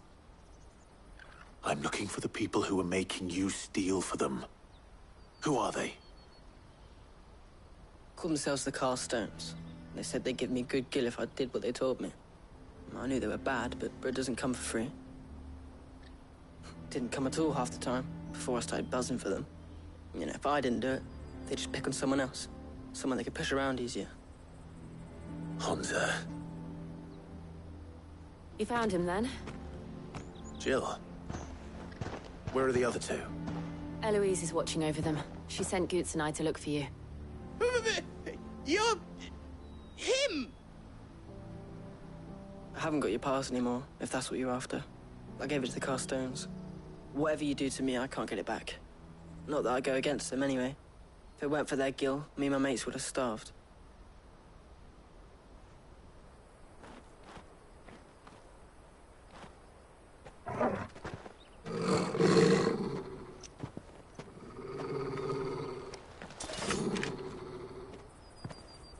Cowards. You will not force another child to do your bidding. Wait, we're not...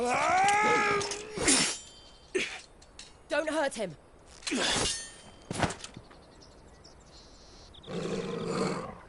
You're making a mistake.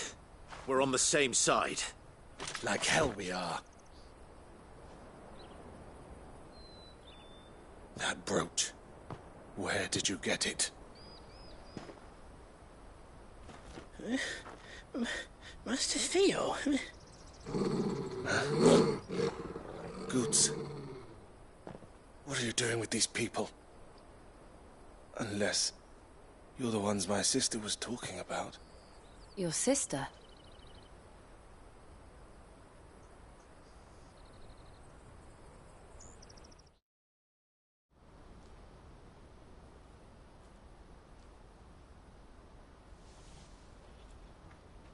Eloise didn't tell us she had a brother.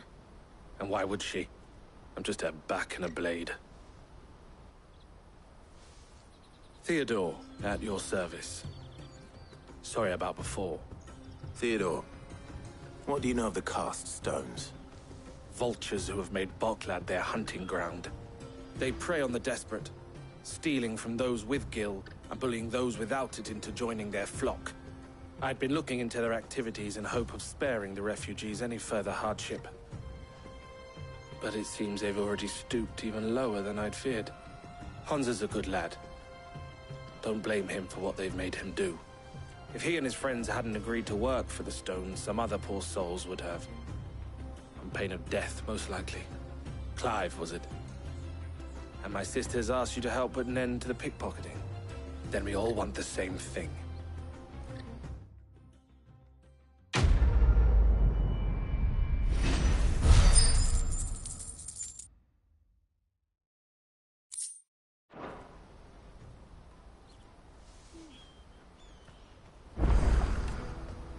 Oh, where is it? I'm sorry.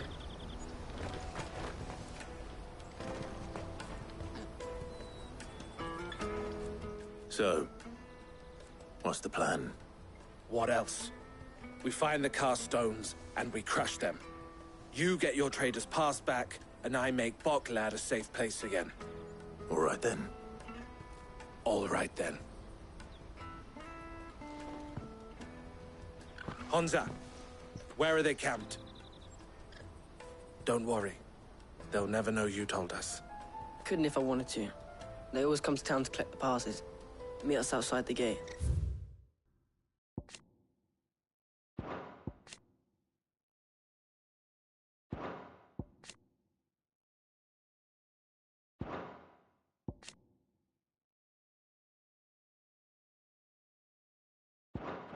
I tried following them once, but they spotted me halfway down the trail.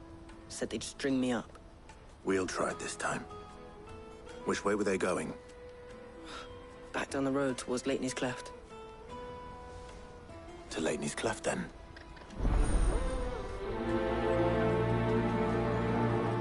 Lateney's Cleft is to the south, past the camp. It looked like they were about to turn into Lateney's Cleft before they spotted me. You can do it, Clive!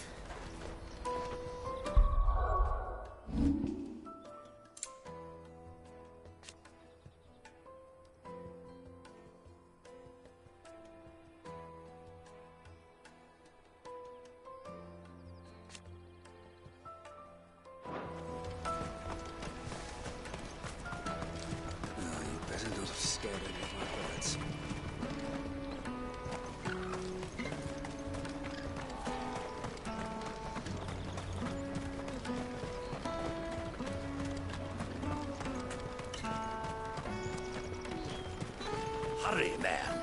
I must leave for the Dominion. Bloody crimson caravans scooping up. Ah, dear brother. I've entrusted Clive here with an important task. Do try not to distract him from it.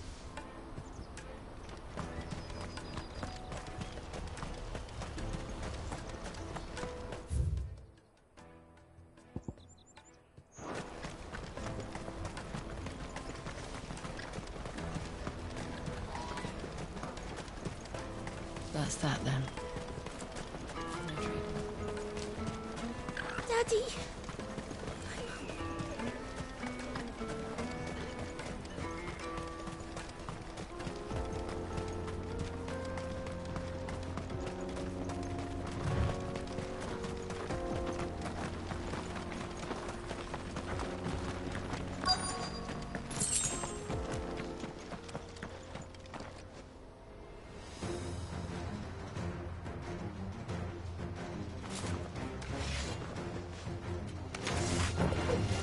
The one who's been sticking his nose in our business. You should have minded your own.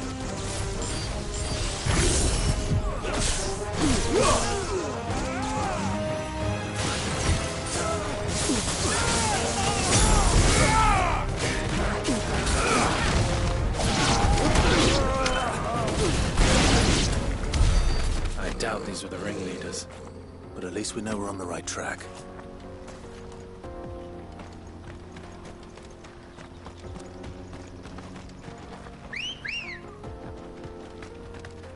Come on. Run like the wind.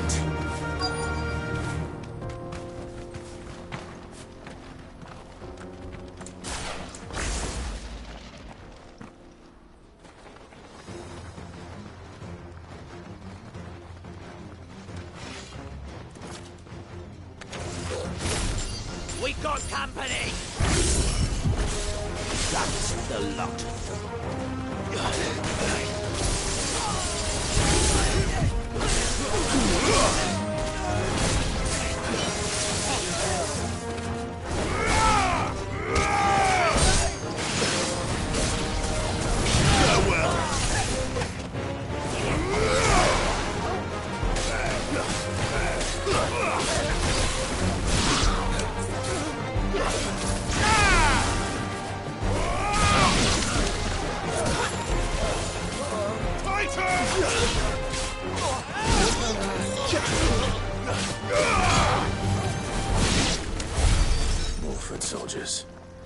Fewer now.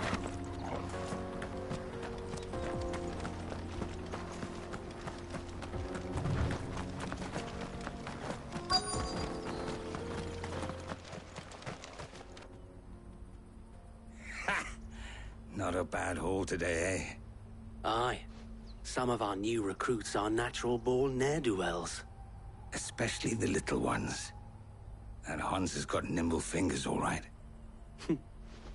It'll be a shame when they chop them off.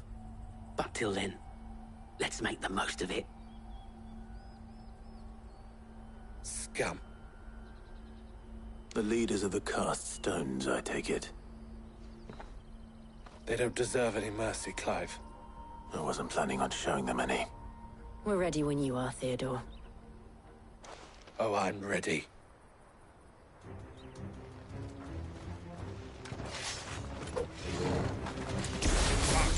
It's that guard from Bokland! Kill him! Kill them all!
And they say crime doesn't pay.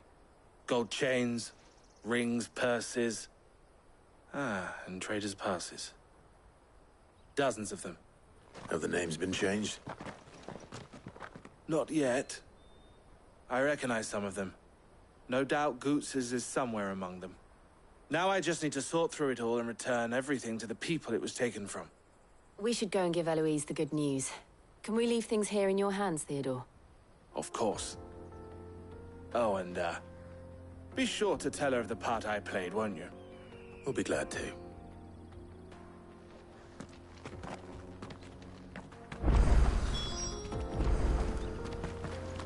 Goots's pass will be in here somewhere. It might take a while to find it, though. You should go back to Boglad and give my sister the good news.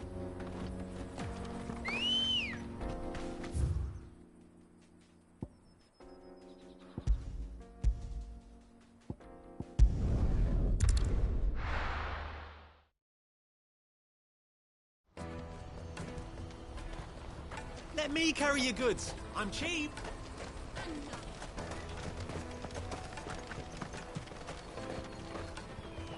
Ah, Clive. How goes the hunt? My brother isn't getting in your way, I trust? Quite the opposite.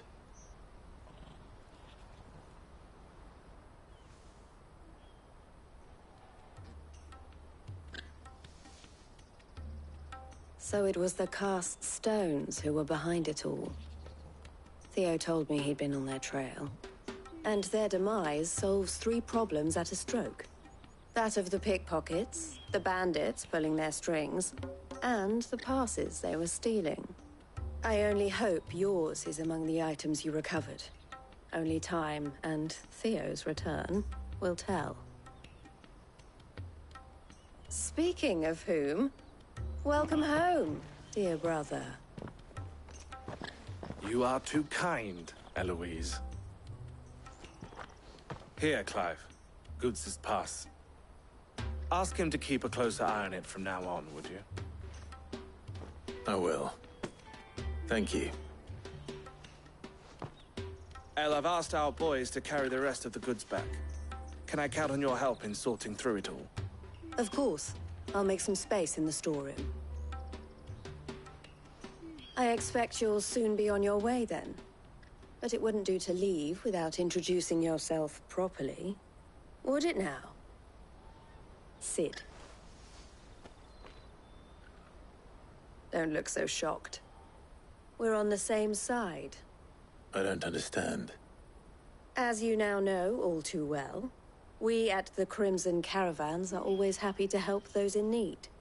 For a small fee, we will move anything that needs moving. Be that goods to market, or bearers away from it. I was the first my sister helped escape. If it wasn't for her, I'd have been branded as a boy. I had no idea. It just so happens that we are seeking to expand our operation. And who better to join forces with than the leader in the field? Wouldn't you agree, Theo? I would. It seems our purpose is the same in more ways than one. So what would you say to working together again? It would be our pleasure. And our honor. The honor is ours. Here, Clive. This is for you.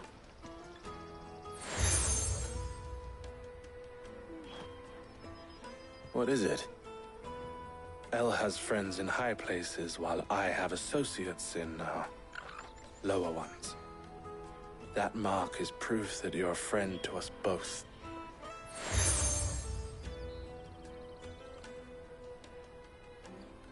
I shall bear it with pride. Well, all that remains is to wish you a safe onward journey. Goots's pass should secure you a place on the caravan, but if you encounter any difficulties, we would be delighted to provide you with a coach of our own. For a discounted price, of course. Say, 9 million? We'll try the caravan.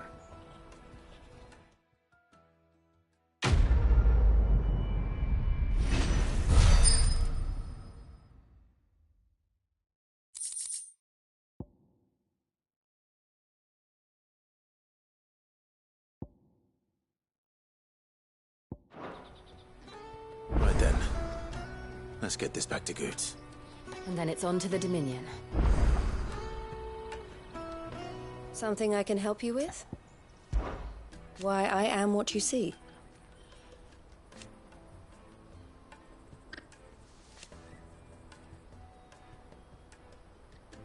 It can be a risky business.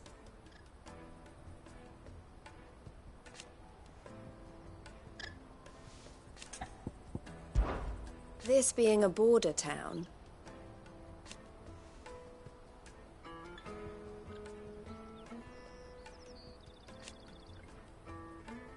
or at least, it did.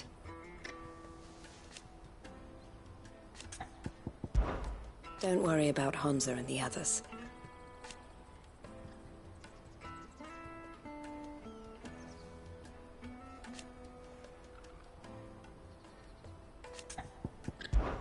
Always a pleasure. Is something the matter? Best of luck, Cid. Anything I can do for you?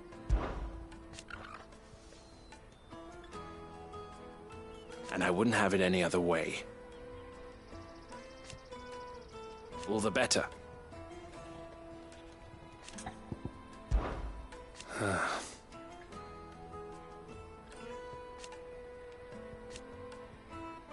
Fools, the lot of them. Criminals and cowards.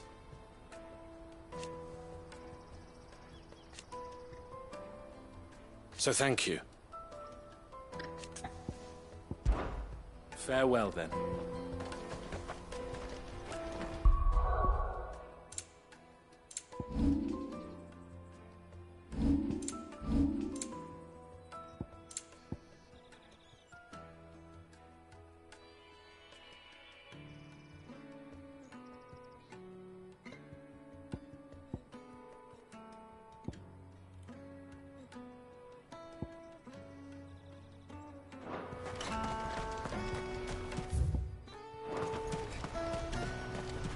Let me carry your goods. Pardon me, but would you happen to be a fighting man, perchance? That well-notched steel and impressive physique. I have need of a sword for hire, and yours looks to be a weapon well worth the coin. Might you be convinced to offer me the use of those formidable arms? How exactly do you intend to use them? Well, being something of a scholar of Zemeckis history, I wish to investigate the ruins near the city. And I require a rugged companion, lest I find myself waylaid by ne'er-do-wells or the beasts sent to roam the area. Should you accept, you will not only earn yourself material wealth, but partake of the true treasure that awaits us there. The rich and storied history of Zemeckis. Well, will you ever party to a finer proposition? My arms are yours. Wonderful! Then come. We must away. But where are we going? Along the old Zemeckis Road, and from there, onward to discovery. Quickly! There is not a moment to lose. Wait. Good luck with your ne'er-do-wells.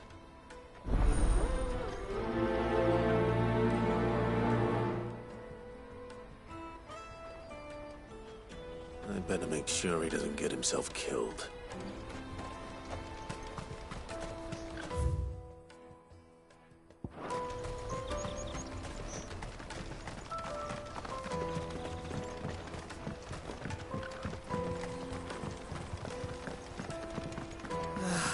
If I knew arrival. Now I just need to see about getting the word out to everyone.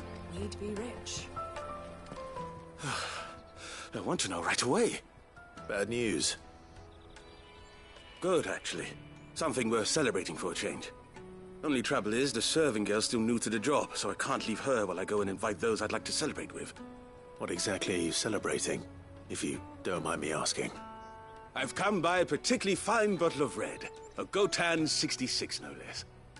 Gotan Rouge is the only good thing to have ever come out of the Empire, and most wouldn't part with a 66 if you held a knife to their throats. So I've heard. Oh. So you know of it, then? Clearly you're a gentleman of taste. A gentleman who might sympathize with my predicament, perhaps? Would you pass the good news to a few friends of mine? I'll give you a little something for your time, of course. Sounds simple enough. So you'll do it? Marvelous. Thank you. You won't need to go far. All three of them should be right here in the market. There's Aldrich the porter, Milan the butcher, and Bolek, a guard over at the north gate. Three of the finest fellows in Boklad, if you ask me. Tell them to come to the tavern when they finish for the day. Stop by again when you let them know, and I'll give you your little something. I'll be right back.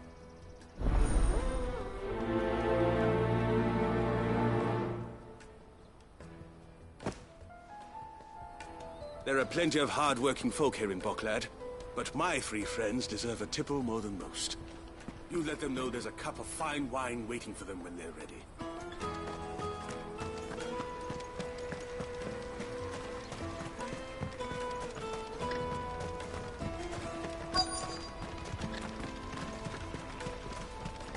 Hurry, man. I must leave for the Dominion. I've been asked to find Aldrich, the porter. I don't suppose that's you, is it? That's me right enough. You need something delivered? The innkeeper sent me. He said there's a cup of Gotan 66 with your name on it when you're done for the day. A 66? Bugger me. If he's just got hold of it now, it must have been in the crates he had me carry down from Sambrek. From the Empire to Boklad. You must be a braver man than most. That's a treacherous route at the best of times. Such is the porter's lot. There's not a patch of storm these feet haven't traipsed across. It's Oriflamme one day, then off to Canva the next. The farther you're willing to go, the fatter the purse. Which is why there's no shortage of competition for some of the longer routes. I'd say I've done enough for today to earn myself a cup of something tasty. Thanks for letting me know. Most men would keep a fine vintage like a Gotan 66 to themselves. But not our innkeeper. He's a true gent, that one.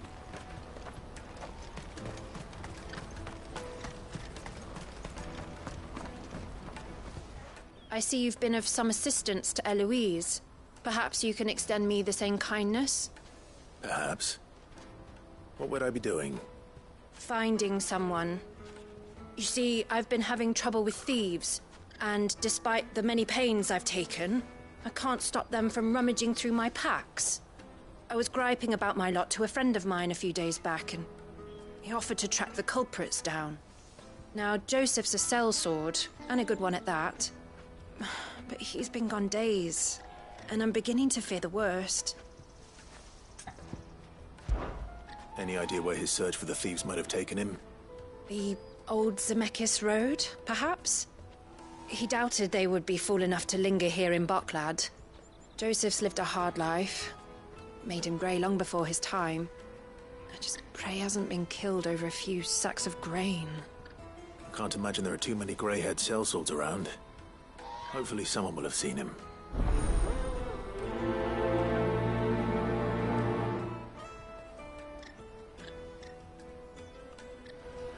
Whatever left poor Joseph Grey didn't leave him jaded. Kind-hearted man like him doesn't deserve to meet his end, chasing thieves. That's that, then.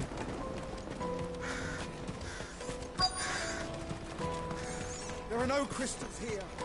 We have to keep going. The Crystalline Dominion... What do you want? I've no coin on me. Just information. Has a sellsword passed through here? Grey hair. Now you mention it, there was a young man with salt in his mane sneaking around out there a while back. Which way did he go? How am I supposed to know? Buggered off down the road, I expect. Now why don't you do the same and leave me be?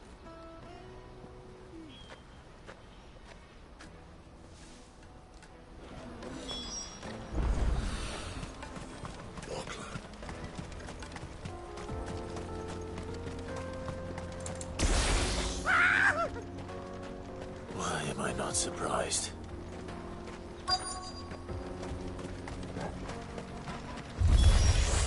You'll hand over your coin if you know it's good for you.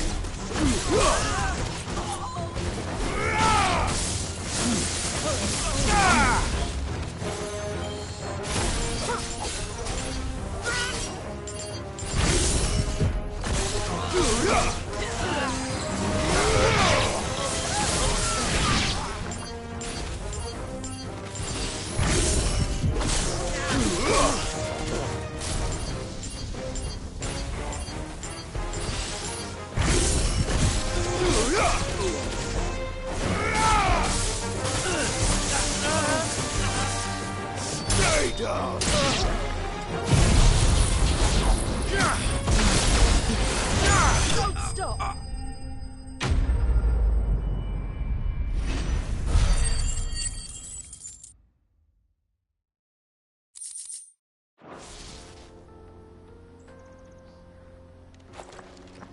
Are you hurt? Happily not, good sir. Thanks to your timely intervention. More importantly, we have arrived. Now, feast your eyes upon the marvel before us. Ruins, a relic of the fallen civilization. A sight so common that man is oft blinded to its wonder. Colossal vessels, dashed from the very heavens. Airships, we call them, with very little thought to what wonders such a word might describe. Oblige me if you would. Does anything strike you as peculiar about this particular specimen? Though we ourselves find fallen ruins to be nigh indestructible, whatever gouged the final sin from the rock cleaved clean through the structure you see before you. A tantalizing mystery, no doubt, but merely one of countless enigmas in which Zemeckis history is steeped. Come, good sir. Our expedition continues, and we still have much to learn.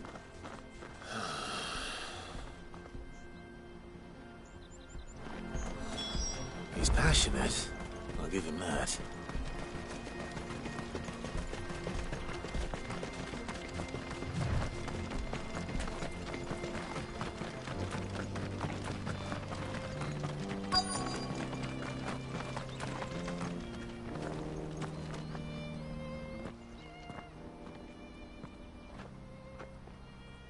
We don't want any trouble. Neither do I. I'm looking for someone. A grey-haired mercenary. Well, we haven't seen him. Yes, we have. We saw him climbing up the rocks. Those ones, over there. Maybe he found his thieves. Mum won't let me near them. She said there's goblins up there, and that they eat little boys for dinner. Shush now. You've said quite enough already. I only told him what you said. I'd listen to your mother if I were you.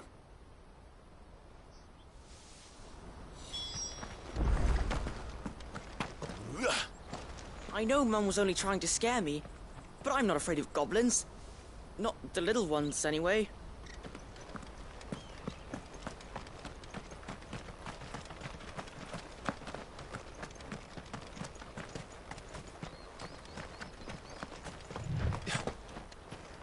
Did Joseph's thieves really lug their stolen wares all the way out here?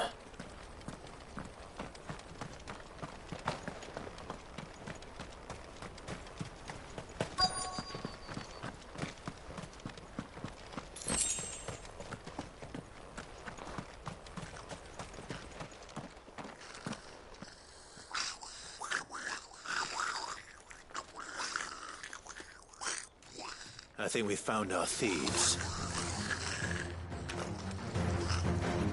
They don't look happy to see me.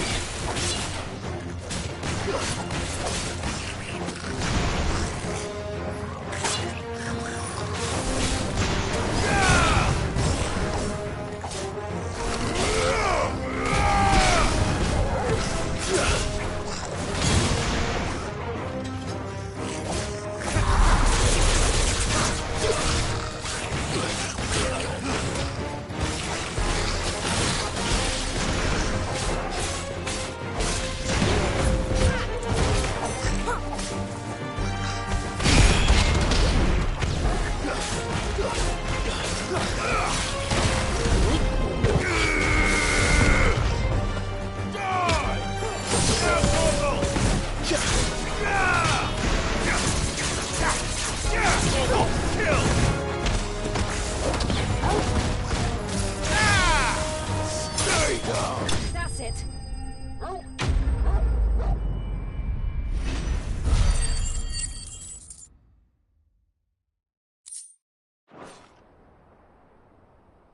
Let's get this over with. Stop! Don't kill him, he's just protecting his home. Joseph? So the boy was right. I don't know you. Your porter friend sent me to find you. She was worried you might have got yourself killed. Have I been gone that long? Wasn't hard finding the thieves. The problem was knowing what to do with them when I did. I take it things are more complicated than they appear.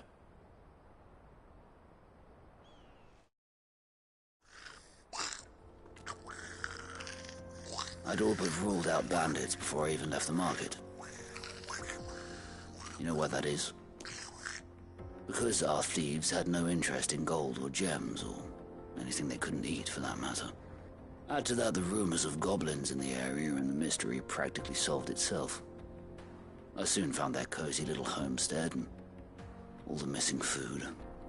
I launched myself at them, full of righteous fury, but their leader was the only one who moved to meet me. The others, they huddled around that food, ready to die protecting it. They stole because it was that or starvation. I've been there myself, back when times were hard. So you spared them, and earned their trust into the bargain by the look of it. These goblins aren't native to the area. They don't know how to survive such barren lands, so I've been teaching them. And once they've learned to hunt and forage, they won't be fool enough to risk their necks in Boklad. I'm impressed. I didn't know goblins could be reasoned with. Do me a favor. Let the porter know I'm safe. I'll head back to the market once my work here is done. Oh, and don't mention the goblins. I don't want people coming here brandishing pitchforks. Not now this lot have sworn off thieving. Your secret's safe with me. I appreciate it. Thank you.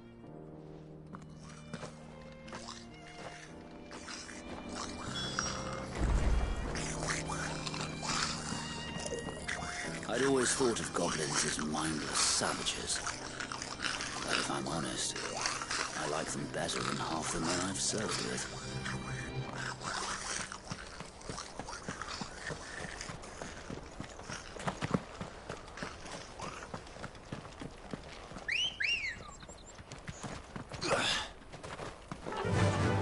Faster!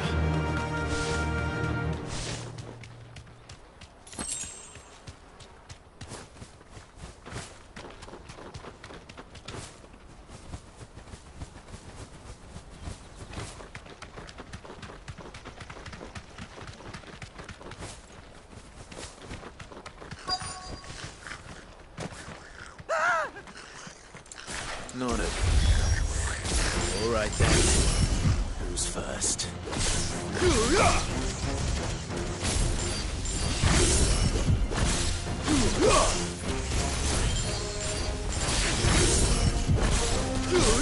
Get him!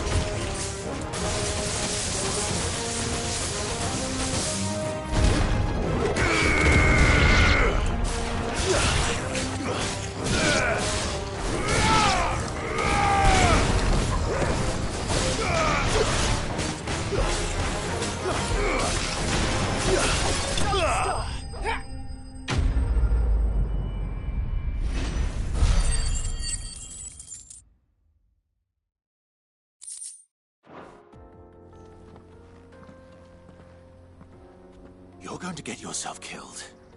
Oh, that would not do. That would not do at all. Not when such majesty stretches out before us. Behold, the final sin in all its glory. As Moss tells us, a battle was fought here in ancient times. A battle of such ferocity that it tore a great crater in the very land upon which it was waged. In reaching for their holy sanctum, did man enrage the gods, and great was the vengeance that was rained down upon him. Alas, the full truth of the matter is lost to time, though I live in hope that I might see it discovered. But we must not dwell upon such things. There is more yet to see. Onward! History awaits!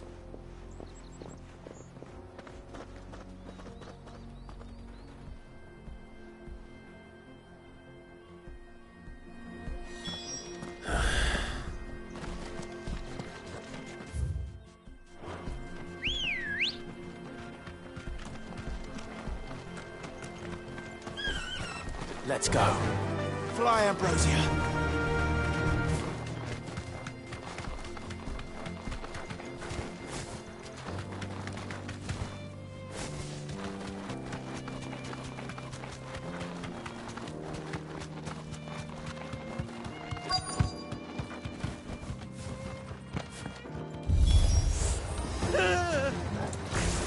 Oh no. He's really got himself into trouble this time.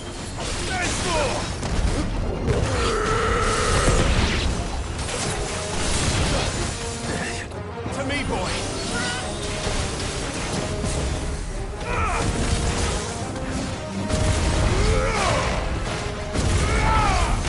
Too slow.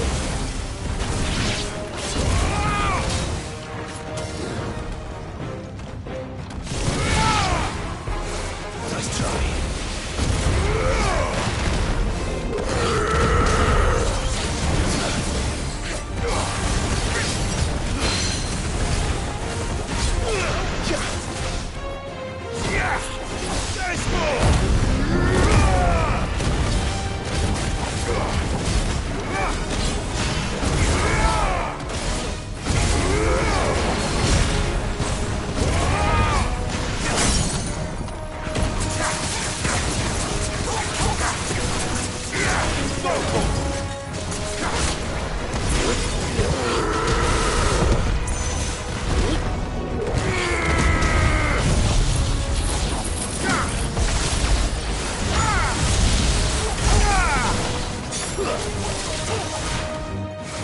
Too slow.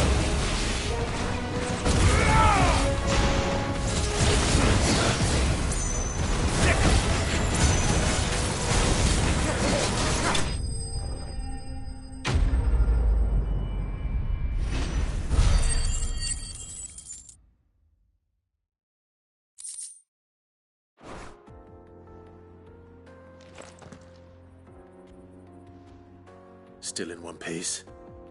It would seem so. Once more I am in your debt. And once more you impress me with your prowess. These were no ordinary foes, but ones we in the field call echoes. Though Moss the Chronicler concurs with the legends in attributing the fall of Zemeckis to a wrath wrought upon mankind by the gods, he offers little in the way of explanation. Could the ruins we see before us here, in all their elaborate beauty, perhaps suggest an answer? Could the construction of such miraculous edifices have been considered an encroachment upon the province of the divine? Alas, all is mere speculation. But one day, perhaps, I will learn the truth. Not if you keep running headfirst into trouble. You are right, of course. And not only have you plucked me repeatedly from the jaws of death, you have proven yourself a willing audience to my ramblings. Glad to help, but didn't you say you came here to investigate something? I fear I may have rather overstated the case on that front. In truth, a captive ear was all I really desired. You see, even my fellow scholars have grown somewhat weary of my musings of late. And so I came upon the idea of purchasing a companion. A captive audience, if you will. That's what this was all about. I am afraid so. And now, my good man, it is high time we returned whence we came. Fine. Just don't go running off this time.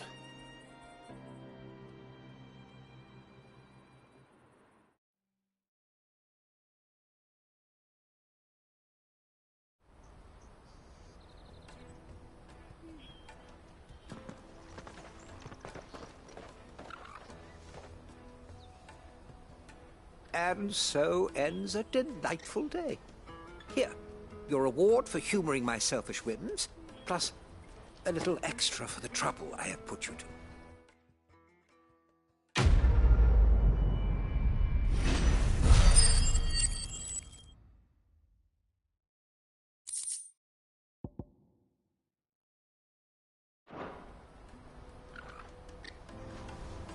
Truly, knowledge is a gift all the greater when shared.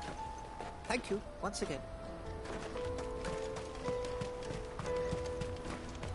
Porter for hire. Best service at the best... Joseph's fine. He'll be back once he's tied up a few loose ends. That's a weight off my shoulders. He certainly knows his business. You found your thieves all right. And I dare say they won't be coming back. A good man to have around, that Joseph. And if he says there'll be no more thieving, that's good enough for me. Thank you for putting my mind at ease. Here, for your troubles.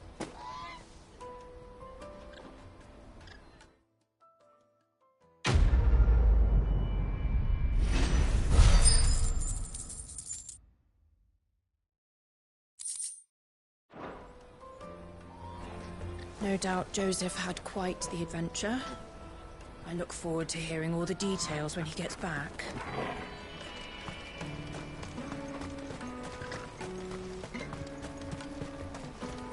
Let me carry your goods. I'm cheap. Peaches and pears. Meats and meat. Come on, come on! The caravan stops next to the checkpoint. Are you Milan, the butcher? That's me. What can I do for you? The innkeeper's just had a special delivery. He thought you might like to join him for a cup of wine after you pack up for the day. He knows me only too well. And I've got a ham here that will go handsomely with a nice drop. Wine and ham to spare. Barclad clearly isn't suffering then. Comes with being the place everyone has to pass through to get to everywhere else. Those who travel the Crystal Road bring all manner of goods with them. We get meat from Sanbreque, herbs from Rosaria. Why, sometimes we even see curiosities from across the Narrow. My old man knew what he was about when he set up shop here all those years ago. Anyway, thanks for the good news. Oh, you know what? Maybe I'll shut up shop early. Wouldn't want to keep our friend waiting. I've been keeping a cut of something special by for just such an occasion. You won't find anything of this quality in Twinside. Tight-fisted swines.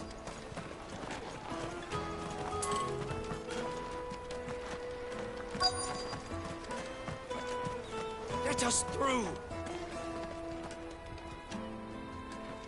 I'm looking for Bolek. I was told he'd be guarding the gate.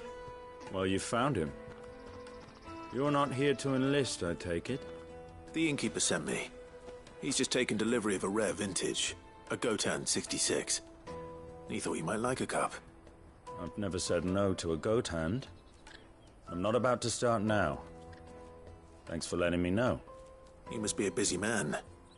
The market would be flooded with refugees if we weren't here to stem the flow. Oh, my heart goes out to them, all right, but we've got our orders. No papers, no passage. Plenty try to slip past us nonetheless.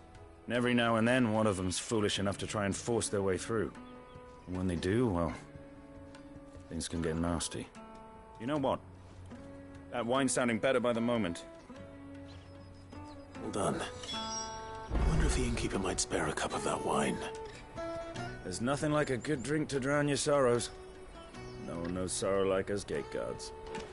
The Empire's your enemy, not us. Remember when half the people You won't find anything of this quality in Twinside.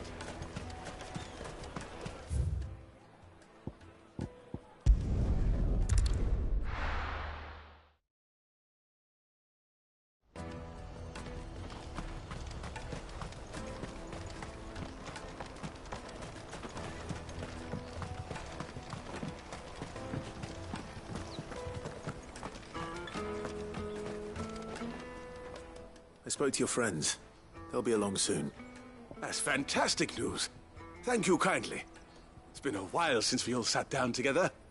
And the way I see it, that wine is as much theirs as it is my own. How so? Well, I wouldn't be serving anything but slops without Aldrich to go and fetch the good stuff for me. And then there's Milan, who always sends customers my way. And Bolek, an even-handed keeper of the peace, if ever there was one. Those three are the backbone of Boklad. Lose any one of them, and the market would soon fall apart. And without the market, I wouldn't have a single customer. I'd say that's worth a bottle of 66, wouldn't you? And more besides.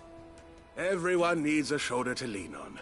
Be they world-weary innkeepers or brooding swordsmen. Right, I'd better prepare for my guest's arrival. I hear you had me carrying a bottle of Gotan 66. If I'd have known, I would have sold the thing and lived like a lord. I'll settle for a cup, though, if you're in a sharing mood. A Gotan 66. Just as well I had something special of my own set aside. A bottle between the four of us might not be enough to drown our sorrows, but it can't hurt. Here they are, the three pillars of Boklad. Sit yourselves down, gentlemen. The woes of the world may be monstrous and many, but there's nothing like a few good friends to keep the misery at bay. Never a truer word spoken.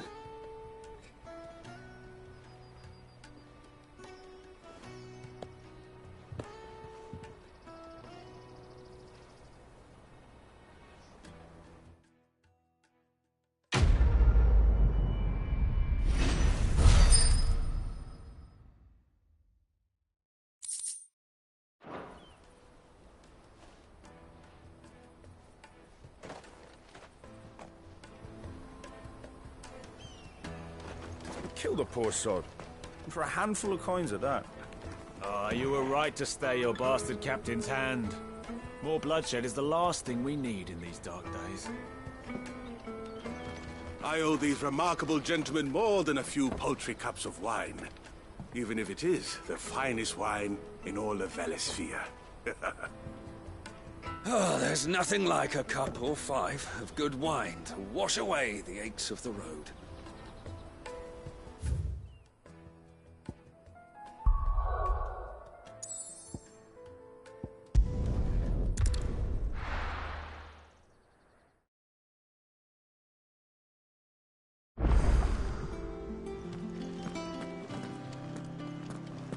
Eloise and Theodore seem like dependable allies. It's just a shame they didn't learn our secret sooner. Goots and Karen have known them long enough.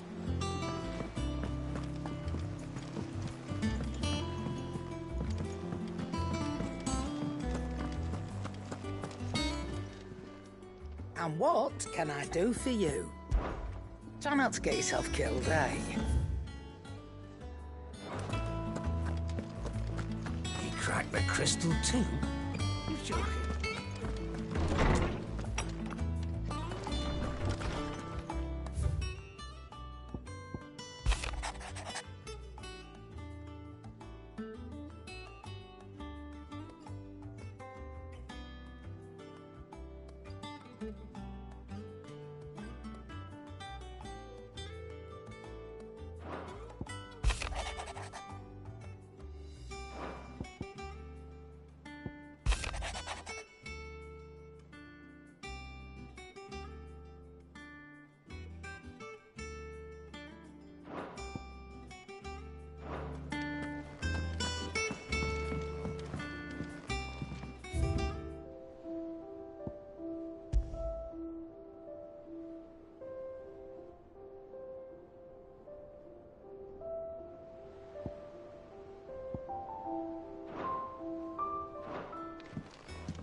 A seed of ingenuity sown in a fertile mind.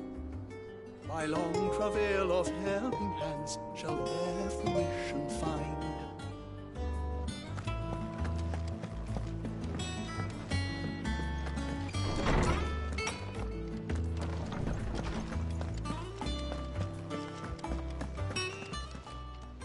My knowledge is yours. I have a few new notes that might interest you.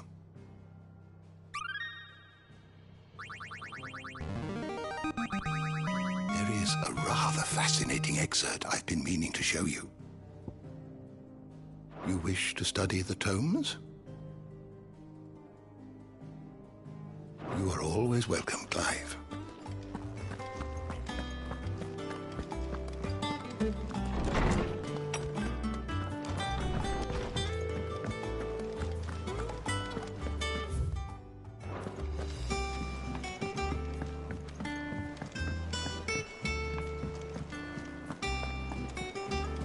Hugo Cook is dead, isn't it?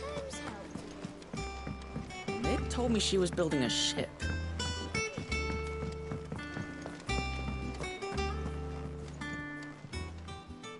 Welcome to the Patron's Whisper. Come to claim your just desserts?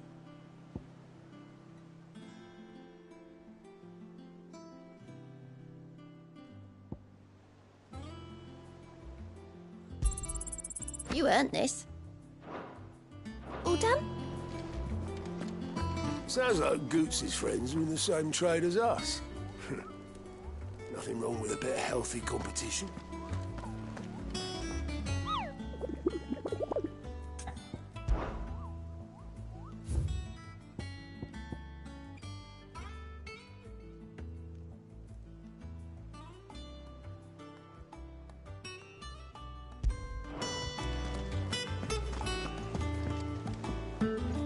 Ah, my favorite pupil.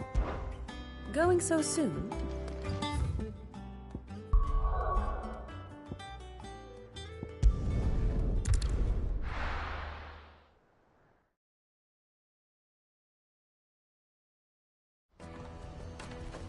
Let me carry your goods. I'm cheap. Peaches and pears.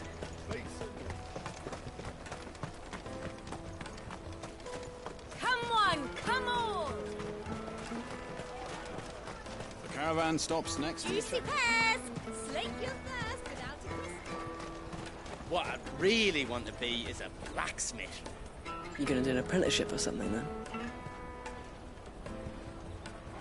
Here you are, good. Try not to lose it again. Me pass! You found it! Oh, thank you so much. Nan would have killed me if I'd come back without it. I'll have to say thanks to Elle and Theo, too. So should you, Hansa. You and your friends don't have to steal anymore. If anyone threatens you again, you know who to turn to. We do. And we already have. Miss Earl's given us a job shifting the chocobo shit out the stables. It's hard work, and the pay isn't half what we got from the Stones. But if we stick at it, we'll keep ourselves fit. You stick at it, then. And Goots, I'm sorry for stealing your pass. That's all right. I've got it back now. And all's well that ends well, eh? You said you're trained to be a blacksmith, right? Well, I'm gonna be your first customer. I'm gonna save up all my gil and get you to make me a massive sword. I'll do me best. Till then, eh?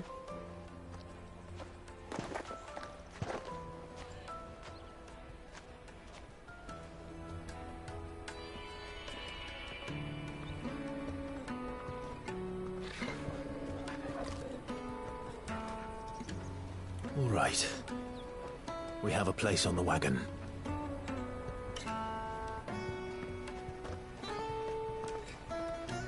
Remember, Goots, we're mercenaries.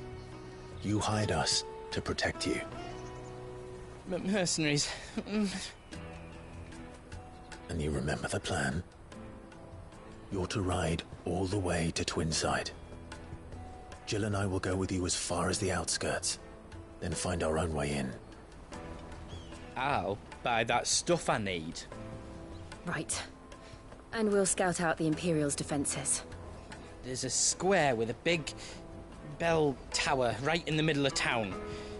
If you get lost, or out goes wrong, we can meet up there. All right. Let's go.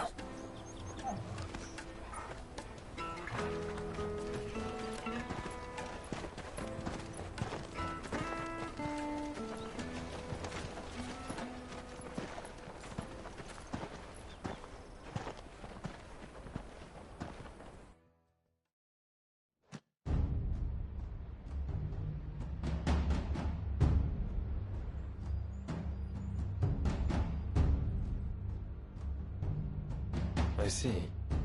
And you're quite certain your father has no knowledge of Ultima? I am. I have no difficulty believing a sinister force has come to exert an influence on Sanbreque.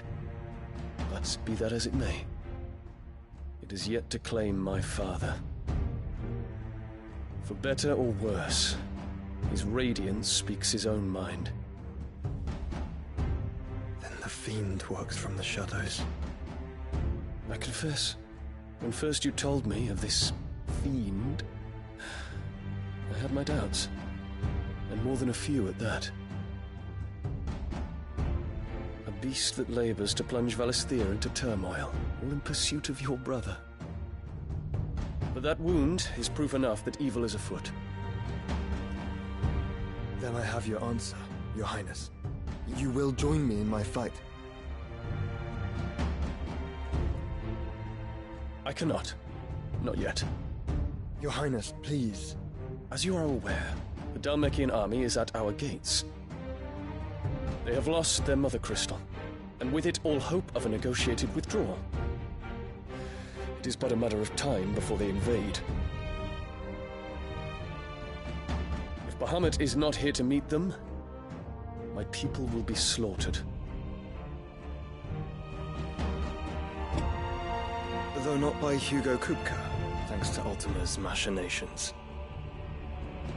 I know the fate of your people weighs heavy on your conscience, but if we do not put an end to Ultima's plans, they shall face a far darker fate. The chaos he would wreak would sweep all of Valisthea into the abyss. The lives of every man, woman, and child in the Twins are at stake. I believe what you say, Phoenix. But I have duties of my own, and I must discharge them. Come what may.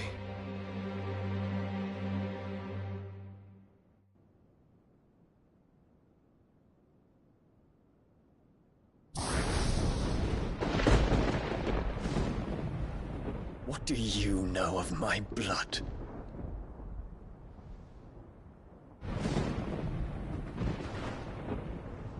I know that it is wholly unworthy of the highest offices of state, which rightly belong to those of purer breeding.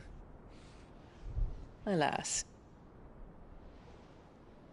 Your bloodline runs through the Oriflamme gutter, from a whore who weighed her child's worth in gil. Have you threatened my father? Of course not. I merely whispered in his ear that his mongrel son is plotting a rebellion. What? Sylvester listens to the words of his astrologers. And they have ears too. You have been feeding them your lies! Should you remain loyal to Emperor Olivier, his radiance may yet crown your head with laurel, and not with tar. Fork-tongued witch!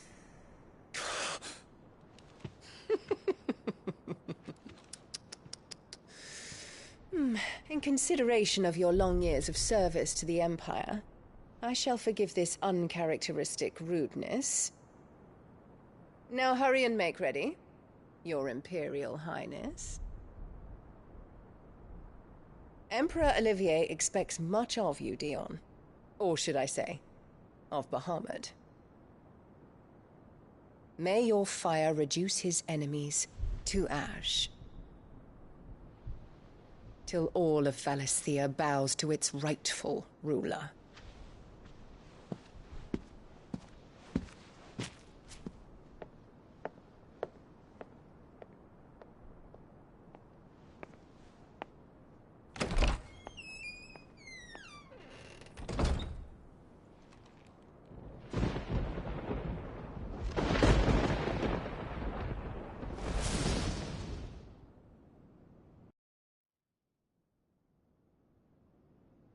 There is another darkness that has taken hold of Sanbreque.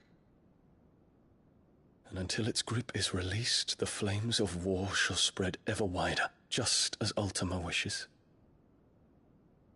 Forgive me. My family has caused you much grief. You are not her keeper, Phoenix. This is a matter for the Imperial household now, and as a member of that household, it falls to me to resolve it.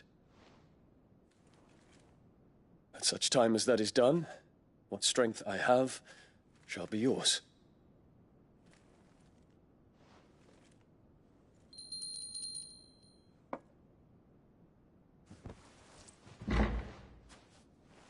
Thank you, Your Highness.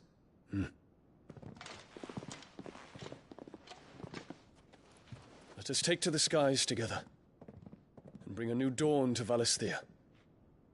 I should like nothing more.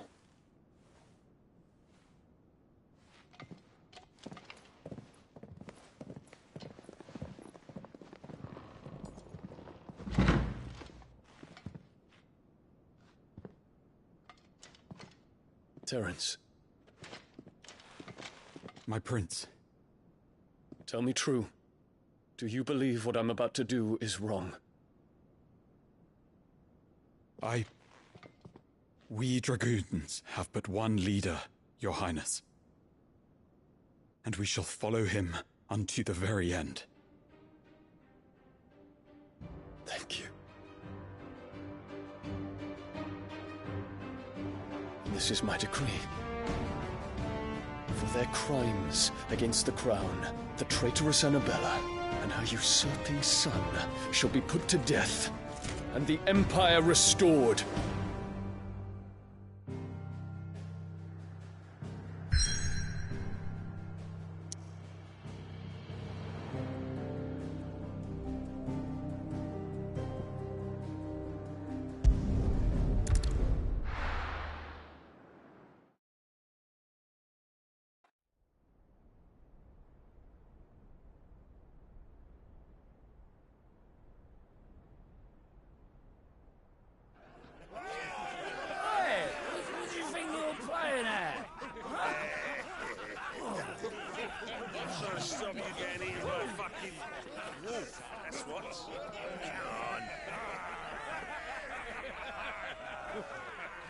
One would never guess that these people stood on the brink of war.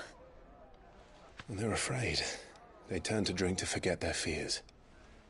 Anything you want to forget?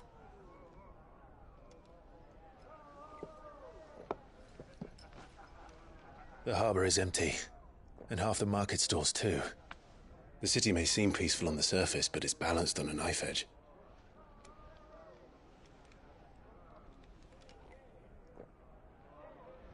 Were we to give it a nudge, it might be just the distraction we need to reach the Mother Crystal. I thought you might say that. We should send for Gav. We'll need someone to keep the fires we start from going out. And we can busy ourselves scheming until he gets here. I'll send a Stolas then.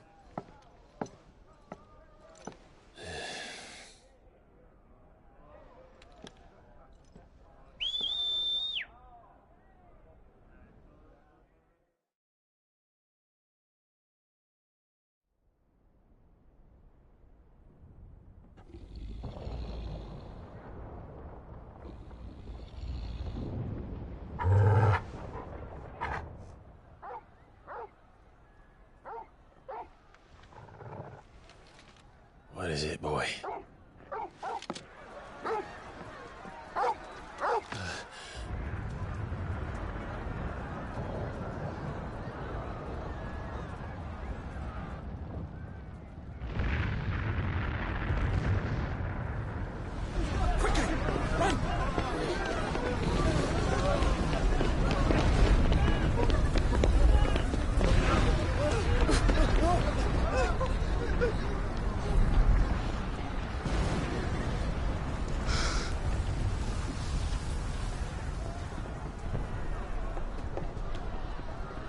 What's happening? I don't know. Torgal!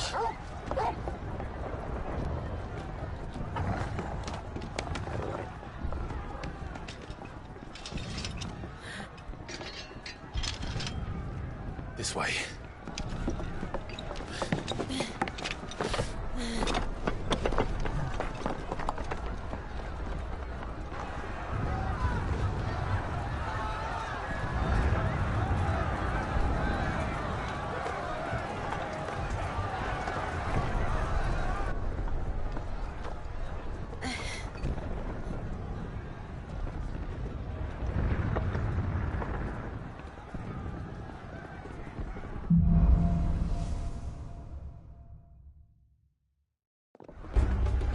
The city's on fire. I'm sure Goose is fine. He'll be making for the square. The one with the bell tower. In the middle of town, right?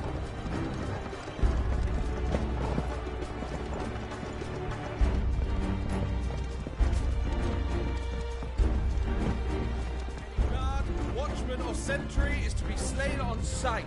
Spare the citizenry. Those were Imperial Dragoons.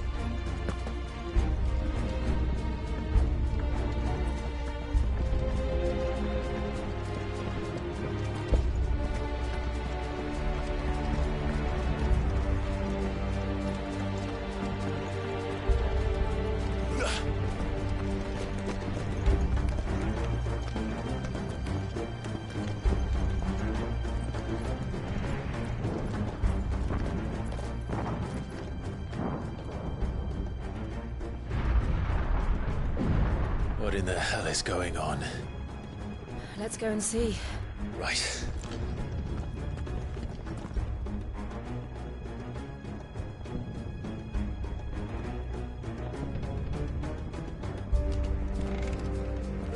But first we find Goots.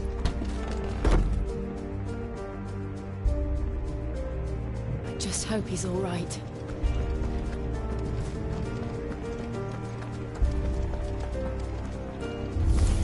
You there! Identify yourself! Do we have to?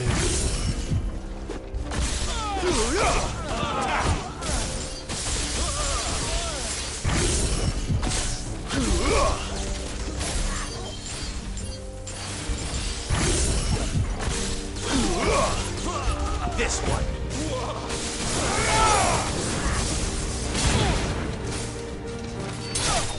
You're finished!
thought I'd be glad to fall into a sewer.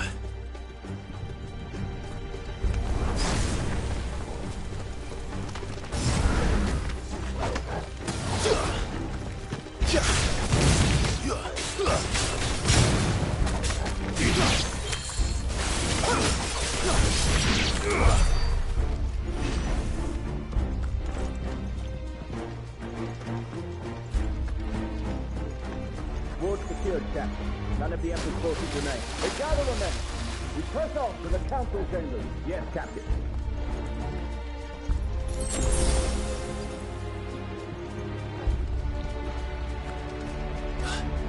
What of the men and women in the market district? The evacuation is complete, Captain. Good. Then all that remains is to dethrone the Pretender.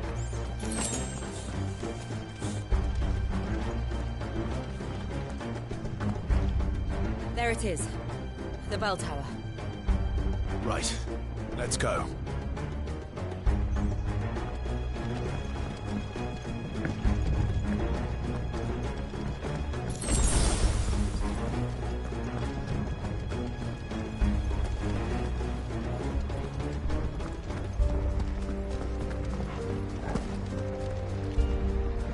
Ah, a goods lift.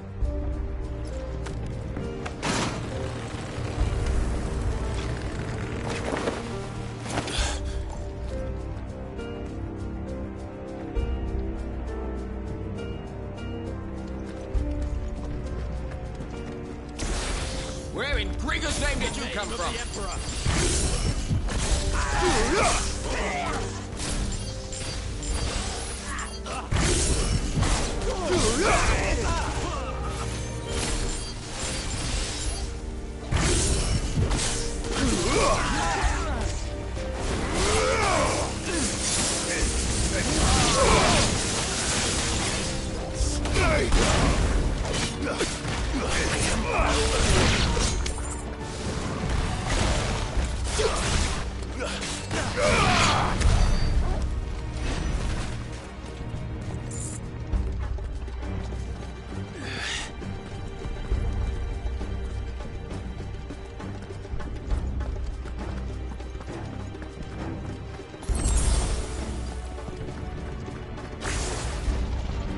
Intruders! Defend the gate!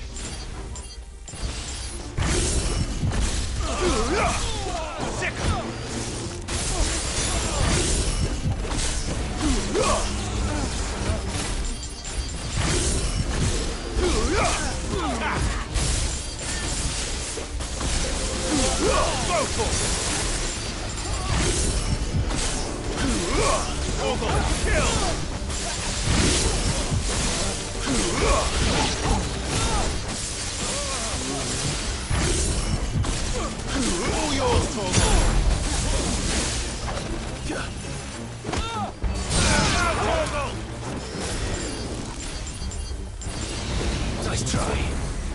It's over. Stay down.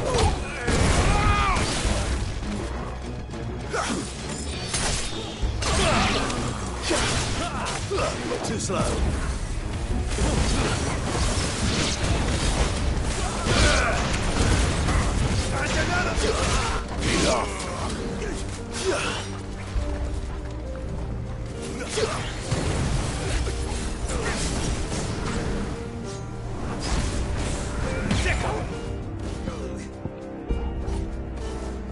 Get him!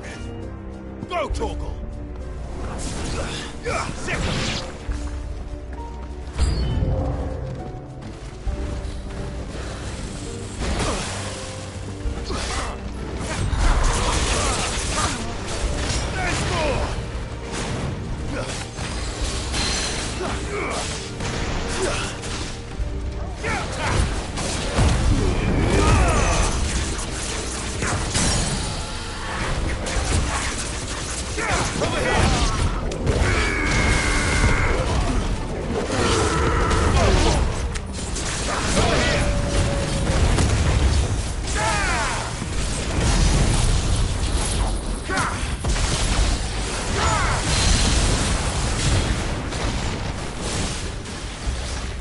Nice try.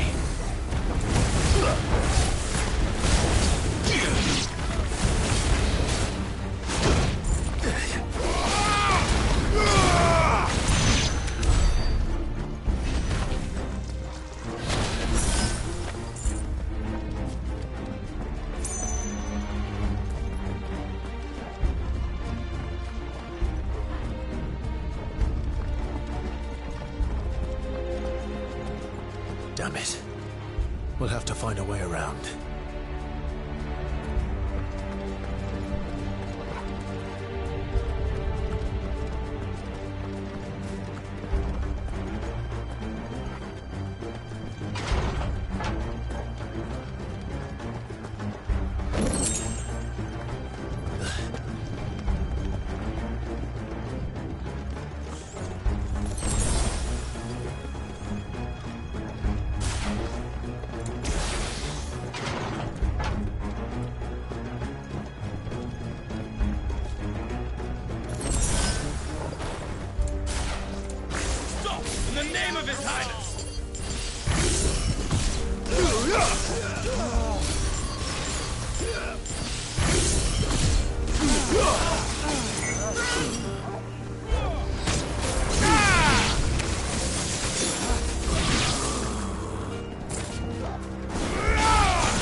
Enemies on the rampart! Kill them!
Can you see him anywhere?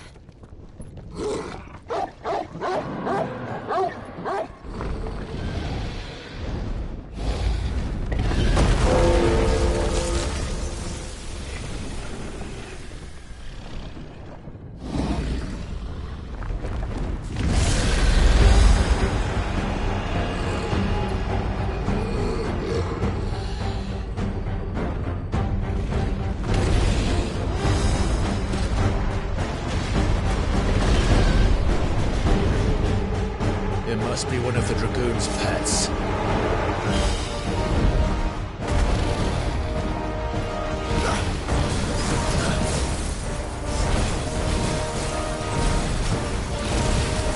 Nice try.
I think it has something in store for us. Get ready to move. Nice try.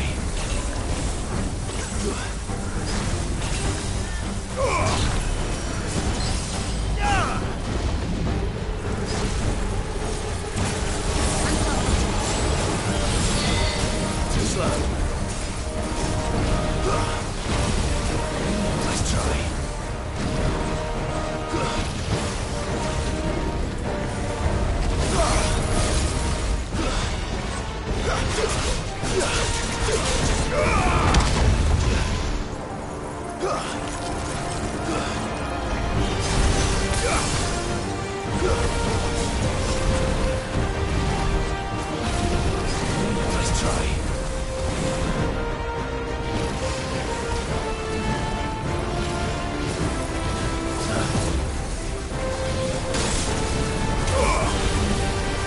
Nice try. Nice try.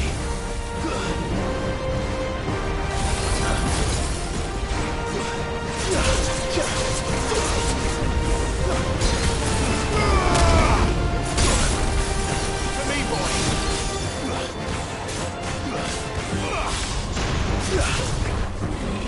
Too slow.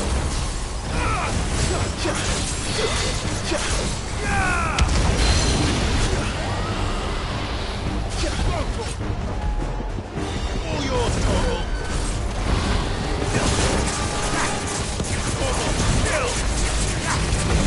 Sickle.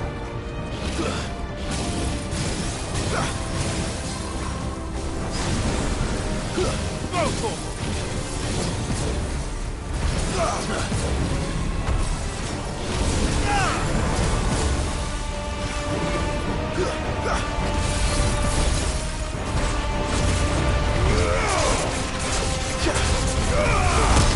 That's another!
Over here, Clive! Are yous alright? Goods, there you are. I didn't know there'd be a dragon. All right, let's get out of here. Oh! What now? Is that Mother Crystal's heart? What the hell is it doing up there?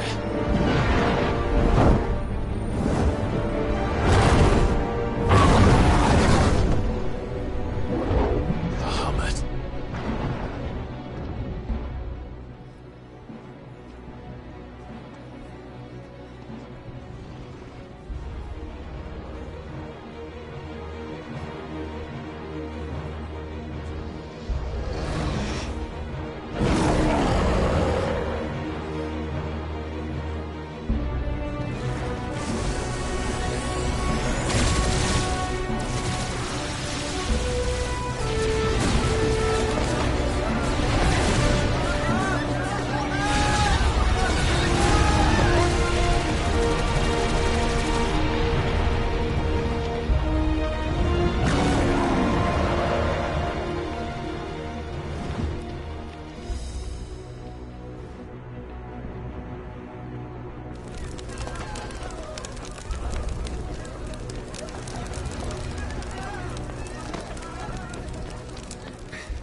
Your Highness, don't do this. We must leave. Now, Your Grace. I beg of you. This is not what he wanted. Something's happened. Forgive me, Yod, but I must put a stop to this. Your Grace!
So, what do we do now, then?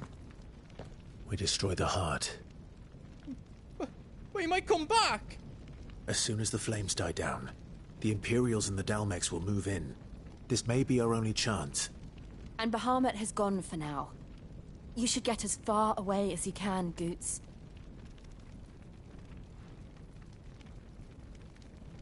What? And leave you lot in the lurch? I can't do that. If you're staying, then so am I. I packed everything up before I made a run for it, so if there's out you need, just ask. But I won't be giving it away for free. Nana'd never forgive us if I did. Thank you, Goots.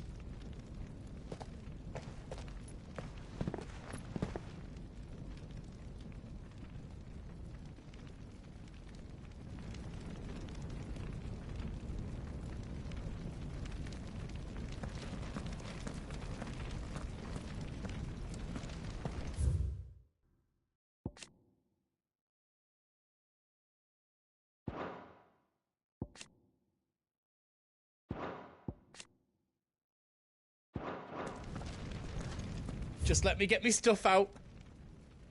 Let me show you me wares.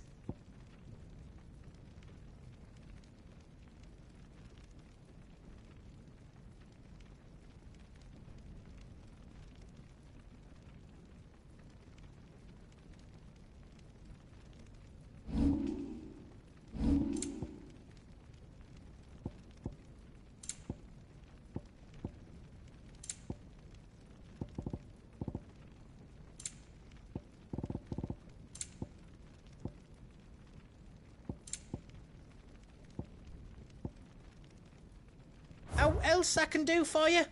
Whatever yous need, leave it to me.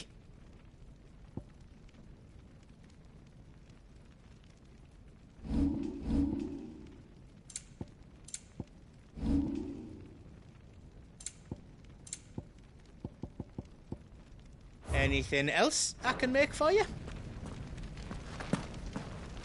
What can I do for yous? You be brave now, boy.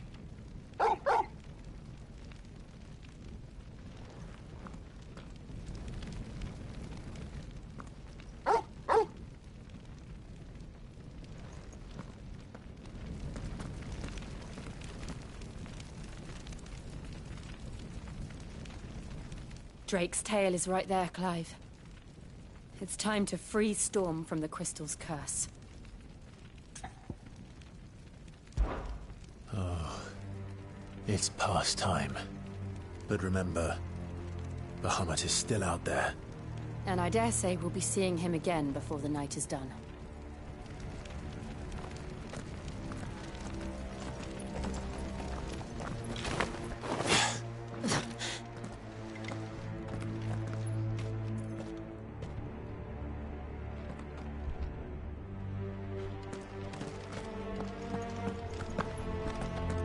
No more roads.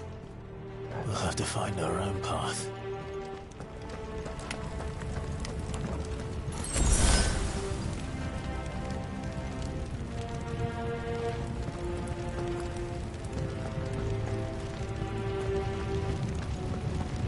Do you feel that, Clive? Ether.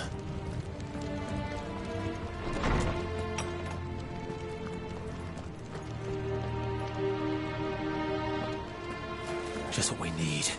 Another flood. It's already turned them.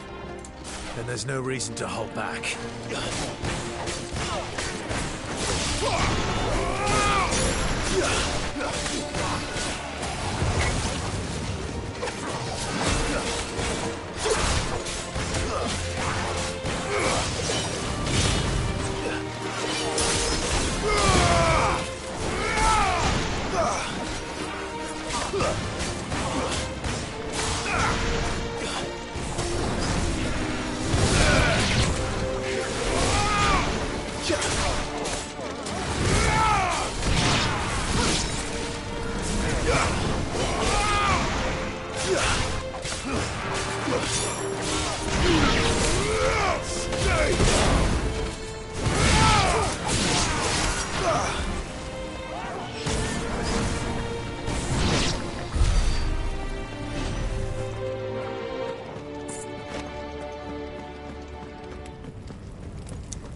There must be a way to climb up.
Dangerous.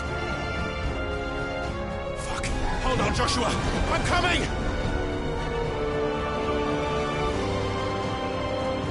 We have to save him.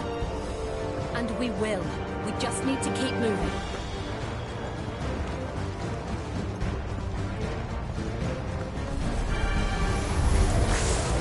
Come again! Not now!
Heading for the heart.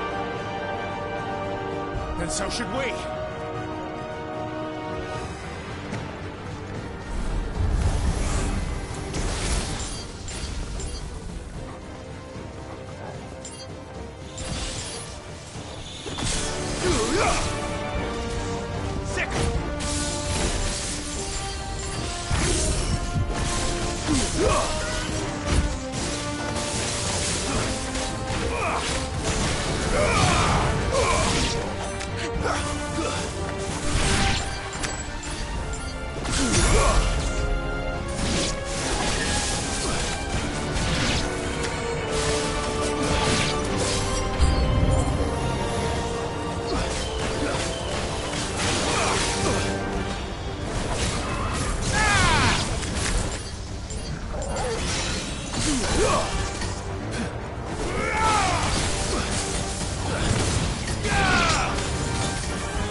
Are those the council chambers?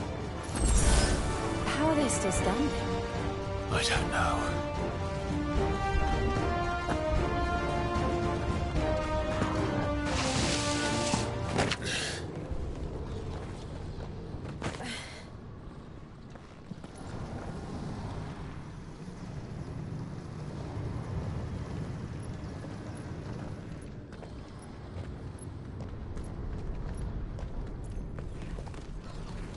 He'll be all right, Clive.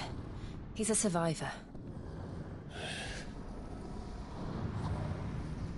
We're getting close.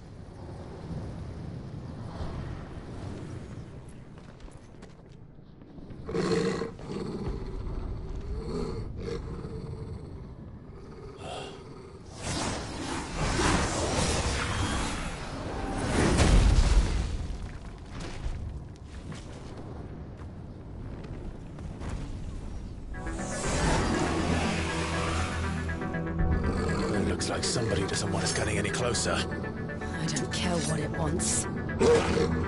Neither do I.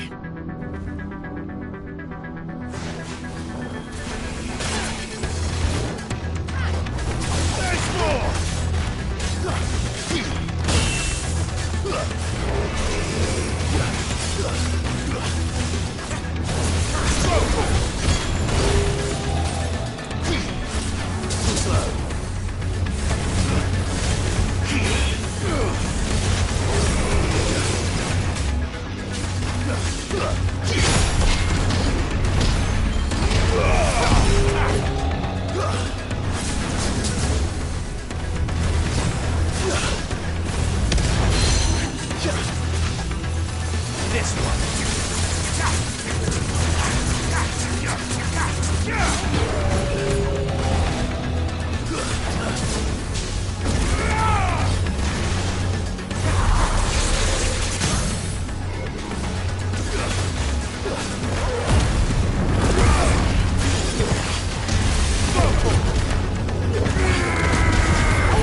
to know what that is. We have to end this right now. Go for it!